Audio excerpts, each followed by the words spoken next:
മനുഷ്യൻ എപ്പോഴും soft talk, സൗമ്യമായി സംസാരിക്കാൻ പഠിക്കണമെന്നാണ്. ബഹളം വെച്ച് നടക്കുന്ന ആൾക്കാരുണ്ടാവും. ഒരു രാവിലെ വൈകുന്നേരം വഴിക്ക് ഒരു സൗണ്ടൊക്കെ പോയിട്ടുണ്ടാവും. എന്ത് വെറുതെ ഒച്ചപ്പാടുണ്ടാക്കി നടക്കുക, ഒരു പണിയില്ല. സ്വഹാബിംബിൽ അസ്വാഖ്, അങ്ങാടികളിൽ ബഹളം വെച്ച് സംസാരിക്കരുത് എന്ന് പറയുമ്പോൾ അത് ഷോപ്പിംഗ് മാളുകളാണെങ്കിലും മാർക്കറ്റുകളാണെങ്കിലും മിഠായി തെരുവാണെങ്കിലും ഹലുവ തെരുവാണെങ്കിലും എവിടെയാണെങ്കിലും ആണും പെണ്ണും മിതമായ ശബ്ദത്തിലെ പൊതുസ്ഥലങ്ങളിൽ സംസാരിക്കാവൂ എന്ന് പഠിപ്പിച്ച മതമാണ് ഇസ്ലാം. ഇസ്ലാമിൽ എന്ത് നന്മ വഹിക്കുന്നവര്, ഇതൊക്കെ നന്മ തന്നെയല്ലേ ഈ പറയുന്നത്. സംസ്കാരം. നമ്മൾ പടിഞ്ഞാറൻ നാടുകൾ അവരുടേതായ സാംസ്കാരിക ച്യുതി, അതിൽ കൂപ്പുകുത്തി നിൽക്കുന്നവരാണ്.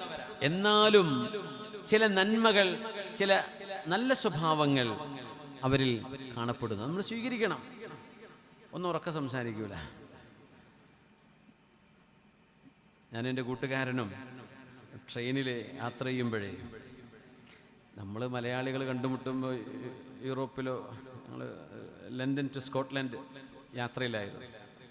അപ്പോൾ ട്രെയിനിൽ നമ്മൾ അധികം ആൾക്കാർ, ക്യാബിനിൽ ഞങ്ങൾ കുറച്ച് ആളുകളേ ഉള്ളൂ, അപ്പുറത്തേക്ക് ആളുകളില്ല. അപ്പം ഞങ്ങളിത് നാട്ടിലത്തെ കഥയും പട്ടാമ്പിയിലെ കഥയും അങ്ങനെ നാട്ടിലെ പരിസരത്തുള്ള അവരുടെ നാട്ടിലെ കഥയും ഇതൊക്കെ ഇങ്ങനെ പറഞ്ഞ് ഞാനും എൻ്റെ കൂടെയുള്ള എൻ്റെ സുഹൃത്ത് ഞങ്ങളിങ്ങനെ സംസാരിച്ച് കത്തി കത്തി കത്തി.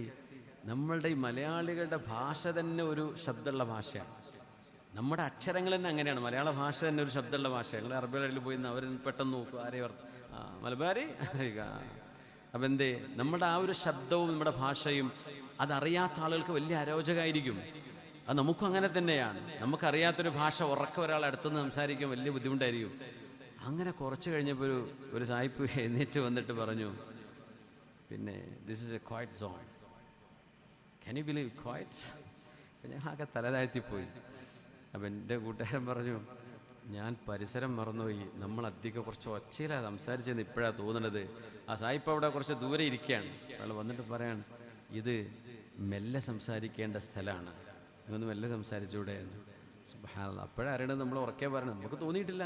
ലോക്കൽ സൗണ്ടിലായി പറയണത്. ബഹളം വെക്കുന്നല്ല, ട്രെയിനിലല്ലേ, 4 മണിക്കൂർ ട്രെയിനിലാണ്. അപ്പോൾ സുബ്ഹാനല്ലാഹ്, നമ്മൾ ഒരു പൊതുസ്ഥലത്ത് മെല്ലെ സംസാരിക്കാവൂ എന്ന് പഠിപ്പിച്ച ഒരു സംസ്കാരം നമുക്കുണ്ട്. സ്വഹാബിൻ ബിൽ അസ്വാഖ്. ഇത് എന്നാണെന്നറിയോ? റുക്കാദ് മേളയിലും മക്കയിലെ സൂഖ് ദീ മജാസിലുമൊക്കെ അന്നത്തെ അറബികൾ ബഹളം വെച്ച് കച്ചവടം ചെയ്യുന്ന കാലത്ത് നബി തങ്ങൾ പറഞ്ഞ വാക്ക, അങ്ങാടികളിൽ ബഹളം വെക്കരുത്. അന്ന് ബഹളം വെക്കലൊരു കൾച്ചറാണ്. റുക്കാദ് മേളകൾ എന്ന് പറയുന്നത് കവികൾ ഒത്തുകൂടുന്ന വലിയ മഹാസംഗമങ്ങളാണ്. അവിടെ വെച്ചാണ് വലിയ വലിയ കവിതകൾ അവതരിപ്പിക്കപ്പെടുന്നത്. അതിൽ സെലക്ട് ചെയ്യപ്പെടുന്ന കവിതകളാ കഅബാലയത്തിന്റെ ഉള്ളിൽ കൊണ്ടുപോയി അവർ തൂക്കി വെക്കുന്നത്. അതിനെയാണ് മുഅല്ലഖാത്തുകൾ എന്ന് വിളിക്കപ്പെട്ടത്. പുണ്യനബി നുബുവത്ത് കിട്ടുന്നതിന്റെ മുമ്പത്തെ കാലഘട്ടം. അന്ന് പറഞ്ഞു സ്വഹാബിൻ ബിൽ അസ്വാഖ്, അല്ലാഹുവിന് ഇഷ്ടമല്ല പൊതുസ്ഥലങ്ങളിൽ ഒച്ച വെച്ച് സംസാരിക്കുന്നവർ. അത് ബസ്സിലാണെങ്കിലും ട്രെയിനിലാണെങ്കിലും ഫ്ലൈറ്റിലാണെങ്കിലും പൊതുജനങ്ങൾ കൂടുന്നിടത്ത് നമ്മൾ ഒച്ച വെച്ച് സംസാരിക്കരുത്. ഇതൊരു കൾച്ചറാണ്. അത് മറ്റു സമുദായങ്ങളിൽ നിന്ന്, മറ്റു രാജ്യക്കാരിൽ നിന്ന് നമുക്ക് കണ്ടുപഠിക്കേണ്ട ഒരു നല്ല കാര്യം. നമുക്കൊരുപാട് നന്മകളുണ്ട്, എന്നാൽ നമുക്ക് ഒഴിവാക്കേണ്ട ചില കാര്യങ്ങളുണ്ട്. നമ്മൾ നല്ലത് സ്വീകരിക്കുക, അല്ലാത്ത ഒഴിവാക്കാം. അത്തരം ആളുകളിൽ നിന്ന് അള്ളാഹു ബറക്കത്ത് എടുത്തു കളയുന്നത് കാണാൻ കഴിയും. എന്തേ? അള്ളാഹു അവരോട് ദേഷ്യപ്പെട്ടിരിക്കുകയാണെന്ന്. സുബ്ഹാനല്ലാഹ്. എന്നിട്ട് പറഞ്ഞു, ജീഫത്തിൻ ബില്ലൈൽ ഹിമാരിൻ ബിന്നഹാർ. ജീഫത്തിൻ ബില്ലൈൽ, രാത്രി കിടന്നുറങ്ങാൻ ചെന്നാൽ ഒരു ശവമായി കിടക്കുന്നവർ. അതിനർത്ഥം എന്താണെന്നറിയോ? രാത്രി എഴുന്നേറ്റ് തഹജ്ജുദിനോ സുബഹിക്കോ എഴുന്നേൽക്കാത്ത ആളുകൾ എന്നാണ് പറഞ്ഞതിനർത്ഥം. ശവം കിടക്കണ പോലെ ജീവനില്ലാട്ടൊരു കിടത്തുണ്ട്. ആളുകൾ പറയില്ലേ, ഉച്ചയ്ക്ക് 2 മണിക്ക് എണീക്കല്. അങ്ങനെ എണീറ്റില്ല എന്ന് കണ്ടപ്പോൾ തുറന്നു നോക്കുമ്പോഴാണ് ഞങ്ങളത് അറിഞ്ഞത്, സംഗതി ജീവൻ പോയിട്ടുണ്ട്. അങ്ങനെ പറയാറില്ലേ? എന്തേ? നോൺ സ്റ്റോപ്പ് ഉറക്ക്. രാത്രിയിലെ ടർഫും കളിയും മാച്ചും ഫുട്ബോളും കഴിഞ്ഞ് വരുന്ന കിടക്കുന്നത് 3 മണി. 4 മണി 4:30 സുബഹിന്റെ സമയമായി തുടങ്ങി. അപ്പോൾ പൊറാട്ടയും ബീഫും അടിച്ചിട്ടാണ് വന്ന് കിടക്കണത്. പിന്നെ പോയി എപ്പോഴും എഴുന്നേൽക്കുക, അസറിനും മഗ്‌രിബിനല്ലാണ്ട് കളിക്കാൻ പോകും. നമ്മൾ കളിച്ച് കുറേ കാലറി ബേൺ ചെയ്യും, നല്ല കിതച്ച് ഓടി മണിക്കൂറുകളോളം ഒരുപാട് കാലറി ബേൺ ചെയ്ത് ഫാറ്റൊക്കെ ബേൺ ചെയ്ത് നല്ല തടിയായി വെച്ച് വല്ല വെള്ളമോ ജ്യൂസോ കുടിച്ച് കിടന്നാൽ മതി. എന്നിട്ട് പോയിട്ട് നമ്മളെ തെരുവ് കച്ചവടങ്ങളിൽ പോയിട്ട് നല്ല പൊറാട്ടയും ബീഫും അടിച്ച് വരിക. എന്ത് കാര്യം ഉണ്ടായി? എന്തിനാ കളിക്കാൻ പോയത്? എന്നിട്ട് ശവമായിട്ട് കിടക്കുക. സംസ്കാരമുണ്ടോ? ഇല്ല. കളിയുണ്ട്, അതിന് പേയ്മെൻറ്റ് കൊടുത്തതല്ലേ ടർഫിന്, പോയി കളിക്കണം. ഇതിന് പിന്നെ പേയ്മെൻറ്റ് ഇപ്പോൾ കിട്ടൂലല്ലോ, അവിടെ നിന്ന് കിട്ടുന്നല്ലേ പറഞ്ഞത്. അപ്പോൾ അവിടെ കിടക്കട്ടെ. ജീഫത്തിൻ ബില്ലൈൽ, രാത്രി ശവമായി കിടക്കുന്നവർ, ആ വീട്ടിൽ നിന്ന് ബറക്കത്ത് അല്ലാഹു എടുത്ത് കളയും. അതവൻ്റെ ജോലിയിലും അവൻ്റെ കച്ചവടത്തിലും കണ്ടു തുടങ്ങും, അവൻ്റെ വീടിനും അവൻ്റെ മക്കളിലും അത് കണ്ടു തുടങ്ങും. ജീഫത്തിൻ ബില്ലൈൽ. പിന്നെ പറഞ്ഞു ഹിമാരിൻ ബിന്നഹാർ, അള്ളാഹുവിന് വെറുപ്പുള്ള ആളുകളാണത്രേ, അള്ളാഹ്ക്ക് ദേഷ്യമാണ് എന്ന്. ഹിമാരിൻ ബിന്നഹാർ, പകലിൽ കഴുതകളെപ്പോലെ നടക്കുക, ഒരു ലക്ഷ്യമില്ലാതെ അലസമായിട്ട് ഇങ്ങനെ നടക്കുക. അതന്നെ ഒരു ലക്ഷ്യം, ഒരു കാര്യമായിട്ട് എന്താ പണി? ഒരു പണിയില്ല. റോഡിൽ അവർ വണ്ടി ബൈക്കോ കാറോ എടുത്തവർ വണ്ടി റോഡിൽ ഇറങ്ങിയോ ലോകത്തെ വലിയ തിരക്കുള്ള ആളുകൾ അവരാണ്. ആ വണ്ടി നിർത്തിയിട്ട് എന്തെങ്കിലും പണിയുണ്ടോ? ഒരു പണിയില്ല. റോഡിലൂടെ പറപ്പിച്ച് മനുഷ്യന്മാരൊക്കെ ഇടങ്ങേറാക്കി ഹോണടിച്ചും ഓവർടേക്ക് ചെയ്തും പോയിട്ട് വല്ല ജ്യൂസ് കടൻ്റെ മുമ്പിലും പോയിട്ട് ജ്യൂസും കുടിച്ച് ഇങ്ങനെ ഇരിക്കുക. പടച്ചറ വല്ല പോലീസ് സ്റ്റേഷനിലോ വല്ല ആശുപത്രിക്കോ അല്ല എയർപോർട്ടിലേക്കോ ട്രെയിൻ പിടിക്കാനോ പോവുക, ഒന്നുമല്ല, വെറുതെ തിരക്ക് കാണിക്കുക. ഹിമാരിൻ ബിന്നഹാർ, ലക്ഷ്യബോധമില്ലാതെ മൃഗങ്ങളെപ്പോലെയുള്ള ജീവിതം. അത്തരം ആളുകൾ അല്ലാഹുവിന് വെറുപ്പാണ്. പുണ്യനബി ഞങ്ങൾ പറയാം, ഒരു ജോലി അവർക്ക് ചെയ്യാനില്ല, ഒരു ലക്ഷ്യബോധമില്ല, പഠനവും ഇല്ല, ഇങ്ങനെ നടക്കുന്ന ആളുകൾ. പിന്നെ പറഞ്ഞു ആലിമിൻ ബിദ്ദുനിയാ ജാഹിലിൻ ബിൽആഖിറ. എന്തൊരു മനോഹരമായ വാക്ക്! ആലിമിൻ ബിദ്ദുനിയാ, ദുനിയാവിൻ്റെ ഭൗതികതയെക്കുറിച്ച് എല്ലാം അവർക്കറിയാം. ജാഹിലിൻ ബിൽആഖിറ, പരലോകത്തിൻ്റെ ഒരു വിവരവും അവർക്കില്ല. മൊബൈൽ ഫോൺ കൊടുത്താൽ നന്നാക്കി തരും, ലോക്ക് ചെയ്ത് അൺലോക്ക് ആക്കി തരും, ജാമായാൽ അവർ റെഡിയാക്കി തരും.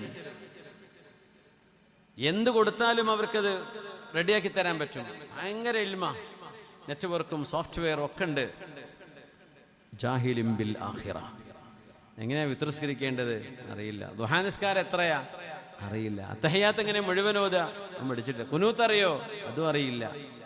നന്മകളൊന്നും ആഖിറവുമായി ബന്ധപ്പെട്ട ഒരു ഇൽമുമില്ല. പക്ഷെ ദുന്യാവുമായി ബന്ധപ്പെട്ട എല്ലാ ഇൽമും പെർഫെക്റ്റ് ആണ്. ലോകത്തെ മാഞ്ചസ്റ്റർ സിറ്റി കളിക്കാരാരാ? അവരുടെ പേരും അവരുടെ നാടും അവരുടെ ഗോളും അവരുടെ റെക്കോർഡുകളും എല്ലാം ഹിഫ്ള. ബദരീങ്ങളിൽ എത്ര ശുഹദാക്കളുണ്ട്? അംബിയാ മുർസലികളിൽ എത്ര മുർസലീങ്ങൾ, ഉലുൽ അസ്മുകൾ ആരാ? അതൊന്നും പഠിച്ചിട്ടില്ല. ദുനിയാവിൻ്റെ എല്ലാ ഇൽമുണ്ട്, ആഖിറത്തിന്റെ ഇൽമില്ലാത്തവർ അല്ലാഹുവിനവരെ ദേഷ്യമാണ്. എന്ന് പറഞ്ഞാൽ നമ്മുടെ മക്കൾക്ക് ദീനീ വിദ്യാഭ്യാസം കൊടുക്കാതെ ഭൗതിക വിദ്യാഭ്യാസം മാത്രം നൽകിയാൽ അള്ളാഹുവിൻ്റെ കോപം അവരിൽ വന്നു ഭവിക്കുന്ന, പിന്നെ അവരിൽ നിന്ന് എന്ത് ഖൈറാണ് നമ്മൾ പ്രതീക്ഷിക്കേണ്ടത്? അള്ളാഹിൻ്റെ ദേഷ്യം സമ്പാദിച്ചു, ആഖിറത്തിന് ഉപകാരപ്പെടുന്ന ഒരു ഇൽമും അവർ പഠിപ്പിച്ചില്ല, നിങ്ങൾ അവർക്ക് പഠിക്കാൻ അവസരം കൊടുത്തില്ല. അല്ലാഹു ഇന്നല്ലാഹ യുബ്ഗിദു കുല്ല ജഅദരിൻ ജവാദ് സഖാബിൻ ബിൽ അസ്വാഖ് ജീഫത്തിൻ ബിൽ ലൈലി ഹിമാരിൻ ബിൻ നഹാർ ആലിമിൻ ബിദ്ദുനിയാ ജാഹിലിൻ ബിൽ ആഖിറ. അള്ളാഹുവിന് ദേഷ്യമാണ് കുല്ല ജഅദരിൻ, അഹങ്കാരത്തോടുകൂടെ നന്മകളെ നിരസിച്ചു കളയുന്ന ആളുകൾ. അവർക്ക് മുത്തക്കബ്ബിർ എന്ന് പറയാം, പരുഷ സ്വഭാവമുള്ളവർ. ജവാലിൻ, വാരിക്കോരിക്കൂട്ടണം, പണമുണ്ടാക്കണം എന്ന് മാത്രം ചിന്തിക്കുന്ന പിശുക്കന്മാർ, ഒരു നന്മക്കും കൊടുക്കാതെ വെക്കുന്ന ആളുകൾ. അത്തരക്കാർ അള്ളാഹുവിന് ദേഷ്യമാണ്. രാത്രിയിൽ ശവം കണക്കെ ഉറങ്ങുന്നവർ, പകലിൽ കഴുതയെപ്പോലെ ലക്ഷ്യബോധമില്ലാതെ നടക്കുന്നവർ. ഭൗതിക ജ്ഞാനം എമ്പാടുമുണ്ട്, ആഖിറത്തിന്റെ ജ്ഞാനം ഒന്നുമില്ലാത്തവർ. ഇവരെയെല്ലാം അള്ളാഹുവിന് വെറുപ്പാണ് എന്ന് പുണ്യനബി സല്ലല്ലാഹു അലൈഹി വസല്ലം. ഇതിൽ സ്വഹാബിൻ ബിൽ അസ്വാഖ്, അങ്ങാടികളിൽ ഒച്ച വെച്ച് സംസാരിക്കുന്നത് പോലും അള്ളാഹുവിൻ്റെ ഹബീബിന് ഇഷ്ടമല്ല, അതുപോലും ഇഷ്ടമല്ല. അങ്ങനെയാണെങ്കിൽ അതിപ്പോ നല്ല കാര്യം പറയാനോ അല്ലെങ്കിൽ ഹലാലായ വാക്കുകളോ ആയിരിക്കും ഈ ഉറക്കെ പറയുന്നത്. മോശപ്പെട്ട വാക്കിനെ കുറിച്ചല്ല പറഞ്ഞത്. അതോ എന്തായാലും പാടില്ലെന്നാണ്. ആക്ഷേപങ്ങള്, തോന്നിവാസം തോന്നിപ്പിക്കുന്ന അസഭ്യ വാക്കുകള് ഒരിക്കലും പാടില്ല. പുണ്യനബി പറയുകയാണ്, സിബാബുൽ മുസ്ലിമി ഫുസൂഖ്, മുസ്ലിമായ ഒരു മനുഷ്യനെ, അല്ലാഹുവിൽ വിശ്വസിക്കുന്ന, ലാ ഇലാഹ ഇല്ലല്ലാഹ് മുഹമ്മദുർ റസൂലുള്ളാഹ് എന്ന അല്ലാഹുവിൻ്റെ തൗഹീദിൻ്റെ പതാകയ്ക്ക് കീഴിൽ അണിനിരന്ന മനുഷ്യരിൽപ്പെട്ട ഏതെങ്കിലും ഒരാളെ നിങ്ങൾ മോശമായി പറയുന്നത് ഫുസൂഖുൻ, അല്ലാഹു നിങ്ങളെ ഫാസിഖ് എന്ന് മുദ്രണം ചെയ്യും, മുദ്രകുത്തും. ഫാസിഖ് എന്നാ പറയാ. ഫാസിഖ് എന്ന് പറഞ്ഞാൽ അവർ മാസം കണ്ടെന്ന് പറഞ്ഞാൽ അവരെ സ്വീകരിക്കാൻ പറ്റൂല. നിക്കാഹിന് സാക്ഷിയായാൽ പറ്റൂല. കോടതിക്ക് മുമ്പ് സാക്ഷി പറയാൻ കൊണ്ട് ഫാസിഖിനെ പറ്റൂല. എന്തുകൊണ്ട് പറ്റൂല? മുസ്ലിമായ ഒരു മനുഷ്യനെ ചീത്ത പറയുന്ന ആളാണ്. അവൻ്റെ അക്കൗണ്ട് കാര്യം മനസ്സിലാവും, അവൻ്റെ സ്വഭാവം എന്താണെന്ന്, അവൻ വരുന്ന കമൻ്റ് എന്താണ്, അവരുണ്ടാക്കുന്ന എന്തൊരു മനോഹരമായിട്ട് എഴുതാന്നറിയോ. ഭയങ്കര രസമുള്ള എഴുത്താണ്. കഥയും കവിതയും താളവും മേളവും ഉദാഹരണങ്ങളും ഇതൊക്കെ നിരത്തി വെച്ച് പഴയ കഥകളും മറ്റും പറഞ്ഞതും ഇയാൾ പറഞ്ഞതും നേരത്തെ ഉണ്ടായതും മുമ്പുണ്ടായതും ഒക്കെ പറഞ്ഞിട്ട് കലക്കി കുത്തിയിട്ട് ഒരു ഫിത്തിനയുടെ ഒരു വിളമ്പൽ. ഫാസിഖാവുന്ന പുണ്യനബി പറയാ സ്വല്ലല്ലാഹു അലൈഹി വസല്ലം. അങ്ങനെ നമുക്ക് എന്ത് ദീനീ പ്രവർത്തനം ചെയ്യാനാ? നല്ല കാര്യമുണ്ട്. പിശാച്ച് നമ്മളെ വഴിപഴപ്പിക്കല്ലേ, നമ്മൾ അറിയുന്ന പോലുമില്ല, നമ്മൾ ആവേശത്തിലാണ്. പിശാച്ച് നമ്മുടെ അമലുകളൊക്കെ ചോർത്തിക്കളഞ്ഞിട്ടുണ്ടാകും. നമ്മുടെ ഫേസ്ബുക്ക് പേജിൽ നമ്മൾ എഴുതി വെച്ച ചില വാക്കുകൾ ഒരു മുസ്ലിമിനെ അത് കഴിഞ്ഞിട്ടല്ലേ മുത്തഅല്ലിമും ആലിമും സയ്യിദും തങ്ങളൊക്കെ ആവുന്നത്. ഒരു മുസ്ലിമായൊരു മനുഷ്യൻ, ഒരു സാധാരണക്കാരൻ, അയാളുടെ ദേഹത്തെ, അയാളുടെ അഭിമാനം, അയാളിത് കേട്ടാൽ വേദനിക്കുമോ അത് നിങ്ങൾ പറഞ്ഞിട്ടുണ്ടെങ്കിൽ നിങ്ങൾ ഫാസിഖാണ് എന്ന് പുണ്യനബി സ്വല്ലല്ലാഹു അലൈഹി വസല്ലം. എത്ര ഗൗരവമുണ്ട് മുഅ്മിനീങ്ങളെ. നമ്മൾ എന്തിനാ ഈ ലാഘവത്തോടുകൂടി ഇതിനൊക്കെ കാണുന്നത്? ദഅവത്ത് എന്ന് പറഞ്ഞിട്ടോ ദീനീ പ്രവർത്തനം എന്ന് പറഞ്ഞിട്ടോ ഒന്നുപോലും നമുക്കിത് ചെയ്യാൻ പാടില്ലാത്തതാണ്. അള്ളാഹു നമുക്ക് ബോധം നൽകട്ടെ. സിബാബുൽ സാബ് മുഅ്മിനിൻ കൽ മുശ്രിഫി അലൽ ഹലക, മുസ്ലിമായ ഒരു മനുഷ്യനെ ചീത്ത വിളിക്കുന്ന ആള് ഒരു കുഴിയിലേക്ക് വീഴാൻ പോകുന്നവനെ പോലെയാണ്. അവൻ വീഴുന്നത് അള്ളാഹുവിൻ്റെ കോപത്തിൻ്റെ കുഴിയിലേക്കാണെന്ന് മാത്രം. ഹബീബാ നബി തങ്ങൾ എത്ര ഗൗരവത്തിലാണ് പലിശയെക്കുറിച്ച് പറഞ്ഞത് നമുക്കറിയാലോ. പലിശയെക്കുറിച്ച് പറഞ്ഞ വാക്കുകളൊക്കെ കേൾക്കാറില്ലേ? പലിശകളിൽ ഏറ്റവും ചെറിയ പലിശ പോലും സ്വന്തത്തിന് ജന്മം തന്ന ഉമ്മയുമായി വ്യഭിചാരം ചെയ്യുന്നതിന് തുല്യമാണെന്ന് വരെ ഹദീസിലുണ്ട്. എന്നിട്ട് ഞങ്ങൾ പറയാ ആ തരത്തിൽ ഗൗരവമുള്ള അള്ളാഹു യുദ്ധം പ്രഖ്യാപിച്ച പലിശ ഇടപാടുകളിൽ ഏറ്റവും മോശപ്പെട്ട പലിശ ഏതാണെന്നറിയുമോ? ഏതാ? അർബർ റിബാ ശത്മുൽ അറാദ്. അർബർ റിബാ ശത്മുൽ അറാദ്. പലിശകളിൽ വെച്ച് ഏറ്റവും കൂടുതൽ ശിക്ഷ കിട്ടുന്ന പലിശ എന്ന് പറയുന്നത് മനുഷ്യരുടെ അഭിമാനം തളർത്തിക്കളയുന്ന വിധം അവരെക്കുറിച്ച് മോശം പറയലാണത്രേ. അത് കുടുംബക്കാരാണെങ്കിലും വീട്ടുകാരാണെങ്കിലും നാട്ടിലെ ദീനീ പ്രവർത്തകരാണെങ്കിലും രാഷ്ട്രീയ പ്രവർത്തകരാണെങ്കിലും ആരാണെങ്കിലും ഒരു മനുഷ്യൻ്റെ അഭിമാനം തളർത്തിക്കളയുന്ന ഏതെങ്കിലും ഒരു വാക്ക് നിങ്ങൾ പറഞ്ഞത് ആ മനുഷ്യനെങ്ങാനും കേൾക്കാൻ ഇടവരുമ്പോൾ അയാൾക്ക് വേദന ഉണ്ടാകുമോ? ഉണ്ടാകുമെങ്കിൽ നിങ്ങൾ ചെയ്തത് പലിശ ഉപയോഗത്തിൽ വെച്ച് ഏറ്റവും ഗുരുതരമായ പലിശ പോലെയാണ്. അഭിമാനങ്ങൾ പിച്ച് ചീന്തപ്പെടുക. മനുഷ്യന്റെ വിചാരം സോഷ്യൽ മീഡിയയിൽ അവനവന്റെ അക്കൗണ്ട് തുറന്നിട്ട് ആരെയും എന്തും വിളിച്ചു പറയാം. ഇതെന്ത് സംസ്കാരമാണ്? മുസ്ലിമീങ്ങളത് ചെയ്യരുത്, മുസ്ലിമീങ്ങളത് ചെയ്യരുത്. അതൊക്കെ ലൈസൻസ്, ഞങ്ങൾക്ക് എന്തിന് ലൈസൻസ് ഉണ്ടെന്ന് വിചാരിക്കുന്ന പല ചിന്തക്കാരുണ്ടാവും. മുസ്ലിം ഇത് ചെയ്യരുത്. എന്തെല്ലാം നന്മകൾ നമുക്ക് ചെയ്യാൻ പറ്റും? ആരെയും വേദനിപ്പിക്കാതെ, ആരെയും ആക്ഷേപിക്കാതെ, ആരെയും പേരെടുത്ത് പറഞ്ഞ് നോവിക്കാതെ, ആരുടെ മനസ്സിലേക്കും വേദനയുടെ കയ്പിനീരുകൾ ഇട്ടുകൊടുക്കാതെ എത്ര നല്ല കാര്യങ്ങൾ നമുക്ക് എന്തൊക്കെ ഇവിടെ ചെയ്യാനുണ്ട്. പിശാച് നമ്മളെ തളർത്തിക്കളയല്ലേ.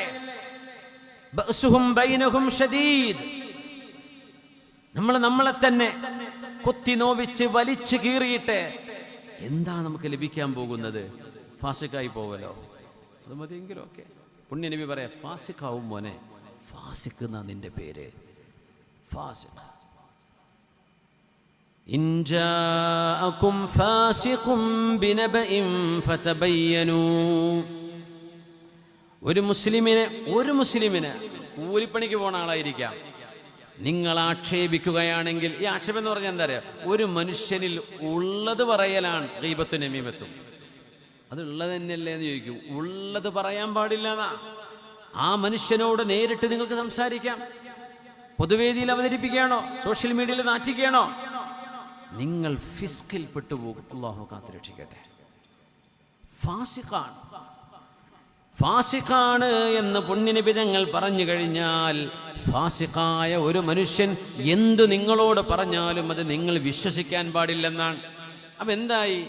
മുസ്ലിം ബഹുജനങ്ങളിൽപ്പെട്ട ആളുകളെ, സാധാരണക്കാരെ പോലും, അത് കഴിഞ്ഞിട്ട് ബാക്കി ആലിമീങ്ങളെയും ദഅവത്ത് ചെയ്യുന്നവരെയും ദീനിന്റെ ഹാദിമീങ്ങളെയും അഹ്ലുബൈത്തിൽപ്പെട്ട ആളുകളെയും ഇതൊക്കെ ആക്ഷേപിക്കുന്നവരുടെ കാര്യം എന്താ ആലോചിച്ചാൽ മതി. ഒരു സാധാ മുസ്ലിമിനെ ആക്ഷേപിച്ചാൽ ആൾ ഫാസിഖായി മാറും. പിന്നെ അയാൾ എന്തെഴുതിയാലും വിശ്വസിക്കാൻ പാടില്ല എന്നാ. ഫതബയ്യനു, ഇവിടുന്ന് ഇറക്കരുത്. കാരണം ഫാസിഖിന്റെ കാറ്റഗറിയിൽപ്പെട്ട ആളാണ്. അങ്ങനത്തെ എത്ര ആളുകളുണ്ട് നമുക്കിടയിൽ. അല്ലാഹു ബോധം നൽകട്ടെ. ഇതിന് അത്ഭുതം എന്താണെന്നറിയോ? ഈ പറഞ്ഞ പണി ചെയ്യുന്ന ഒറ്റൊരുത്തനും ഇത്തരം കാര്യങ്ങൾ കേൾക്കൂല, അവരതിനെപ്പറ്റി ചെവിയും കൊടുക്കൂല. അവരിപ്പോഴും വേറെ നാലാളെ കുറിച്ച് എഴുതിക്കൊണ്ടിരിക്കുകയായിരിക്കും ഇപ്പോൾ. അതാണ് അത്ഭുതം. അവരത് കേൾക്കുന്ന പോലുമില്ല, അവരറിയുന്ന പോലുമില്ല. അള്ളാഹു തൗഫീക്ക് കൊടുക്കണില്ല എന്ന്. അള്ളാഹു അൽ മഹ്റൂമു മൻ ഹുരിമ റഹ്മത. അള്ളാഹിൻ്റെ റഹ്മത്ത് നഷ്ടപ്പെട്ടവനേക്കാളും ഇവിടെ നഷ്ടം പറ്റിയവൻ ആരാ ഉള്ളത്? അള്ളാഹു അങ്ങനെ റഹ്മത്തിൽ നിന്ന് ദൂരെയാക്കിയിട്ടുണ്ടെങ്കിൽ ഒരു സതുപദേശം പോലും കേൾക്കാൻ അവർക്ക് അവസരം ഉണ്ടാവില്ല. പറഞ്ഞ പോലും അഹങ്കാരം കൊണ്ട് ജഅദരിയായിരിക്കും, സ്വീകരിക്കാൻ തോന്നൂല അവർക്ക്. അപ്പം പറഞ്ഞവനങ്ങോട്ട് കുറച്ച് ചീത്ത പറയാം. സുബ്ഹാനല്ലാഹ്. അല്ലാഹുവേ ബോധം നൽകണേ പടച്ചവനെ. ആമീൻ. അതദുറൂന മനിൽ മുഫ്ലിസ്, ആരാണ് പാപ്പരായവനെന്ന് നിങ്ങൾക്കറിയുമോ എന്ന് ഹബീബാ നബി തങ്ങൾ സ്വഹാബികളോട് ചോദിക്കുന്നു. ആരാ പാപ്പരായവൻ? നമ്മൾ പറയുന്നത് ബാങ്ക് ജപ്തി ചെയ്തിട്ട് പെര നഷ്ടപ്പെട്ടു പോയവൻ, കടത്തിൽ മുങ്ങിയിട്ട് നാട്ടുകാരെ പിരിവിട്ട് വീട് വാങ്ങിച്ചു കൊടുക്കേണ്ടി വന്നവർ, രോഗം വന്നിട്ട് ചികിത്സിക്കാൻ പണമില്ലാഞ്ഞിട്ട് ഇന്നാൾക്ക് വേണ്ടി ചികിത്സാ സഹായ പദ്ധതി എന്നൊരു കൂട്ടായ്മയുണ്ടാക്കിയ ആളുകൾ, ഇവരൊക്കെ പാപ്പരന്മാരാണ്. അങ്ങനല്ലേ നമ്മൾ പറയാ. ഇത് നിങ്ങൾ പറഞ്ഞു അവരൊന്നുമല്ല. ആരാ മുഫ്ലിസ് എന്നറിയോ? ആരാണ്? Who is the real bankrupt?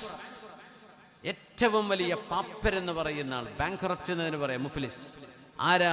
ഏറ്റവും വലിയ പരാജയപ്പെട്ട ദാരിദ്ര്യത്തിന്റെ പടുകുഴിയിൽ വീണ ആൾ ആരാണെന്നറിയാം. ഏറ്റവും വലിയ ദരിദ്രനാരാണ്? ഒരുപാട് നിസ്കാരവും കുറേ സുന്നത്ത് നോമ്പും കുറേ മജ്ലിസുന്നൂറും കുറേ ദിക്റുകളും കുറേ സ്വലാത്തും അതിനിടയ്ക്ക് കുറച്ച് ഉംറയും റമളാനിൽ കുറച്ച് കരച്ചിലും അവസാനത്തെ പത്തിൽ കുറച്ച് ഇത്തികാഫും ഇതൊക്കെ കയ്യിലുണ്ട്. വഖദ് ശതമ ഹാദാ, അതോടൊപ്പം കുറേ ആൾക്കാരെ കുറിച്ച് കുറ്റം പറഞ്ഞിരുന്നു. വഖദഫ ഹാദാ, വേറെ ആളെ കുറിച്ച് പറയാൻ പാടില്ലാത്തത് പറഞ്ഞിരുന്നു. വസഫക ദമ ഹാദാ, ചില ആളുകളെ ഉപദ്രവിച്ചിരുന്നു, ചില ആളുകളുടെ സമ്പത്ത് അപഹരിച്ചിരുന്നു. ഇതൊക്കെ ചെയ്തിട്ട് പരലോകത്തേക്ക് വരുമ്പോഴേ അയാൾ ചെയ്ത നിസ്കാരം നോമ്പും നല്ല കാര്യങ്ങളൊക്കെ വിസ്തരിച്ചിട്ട് അല്ലാഹു സുബ്ഹാനഹു വ തആല ആ മനുഷ്യനെ സ്വർഗത്തിലേക്ക് അയക്കും എന്നിങ്ങനെ വിചാരിച്ചു നിൽക്കുമ്പോ അതാ ഒരാൾ വരുന്നു. അല്ലാഹുവേ, എന്നെ ഇവൻ ചീത്ത പറഞ്ഞിട്ടുണ്ട് റബ്ബേ. അവന് ഫേസ്ബുക്ക് അക്കൗണ്ട് ഇങ്ങനെ വരും, വാട്സപ്പ് ഇങ്ങനെ വന്നങ്ങനെ സ്ക്രോൾ ചെയ്ത് ഇങ്ങനെ ഇറങ്ങി. ആലോചിക്കുക എന്തായിരിക്കും എൻ്റെ അവസ്ഥ. ഇതൊക്കെ അവൻ എന്നെക്കുറിച്ച് പറഞ്ഞതാണ്, എന്നെക്കുറിച്ച് പറഞ്ഞതാണ്. പകരം തരണം പടച്ചവനെ. നീ പുറത്തു കൊടുക്കൂല റബ്ബേ, ഞാൻ ഇവിടെ നിന്ന് കണക്ക് തീർക്കാൻ വെച്ചതാണ്, അതുകൊണ്ട് അവൻ്റെ അമലിങ്ങോട്ട് വേണം എനിക്ക്.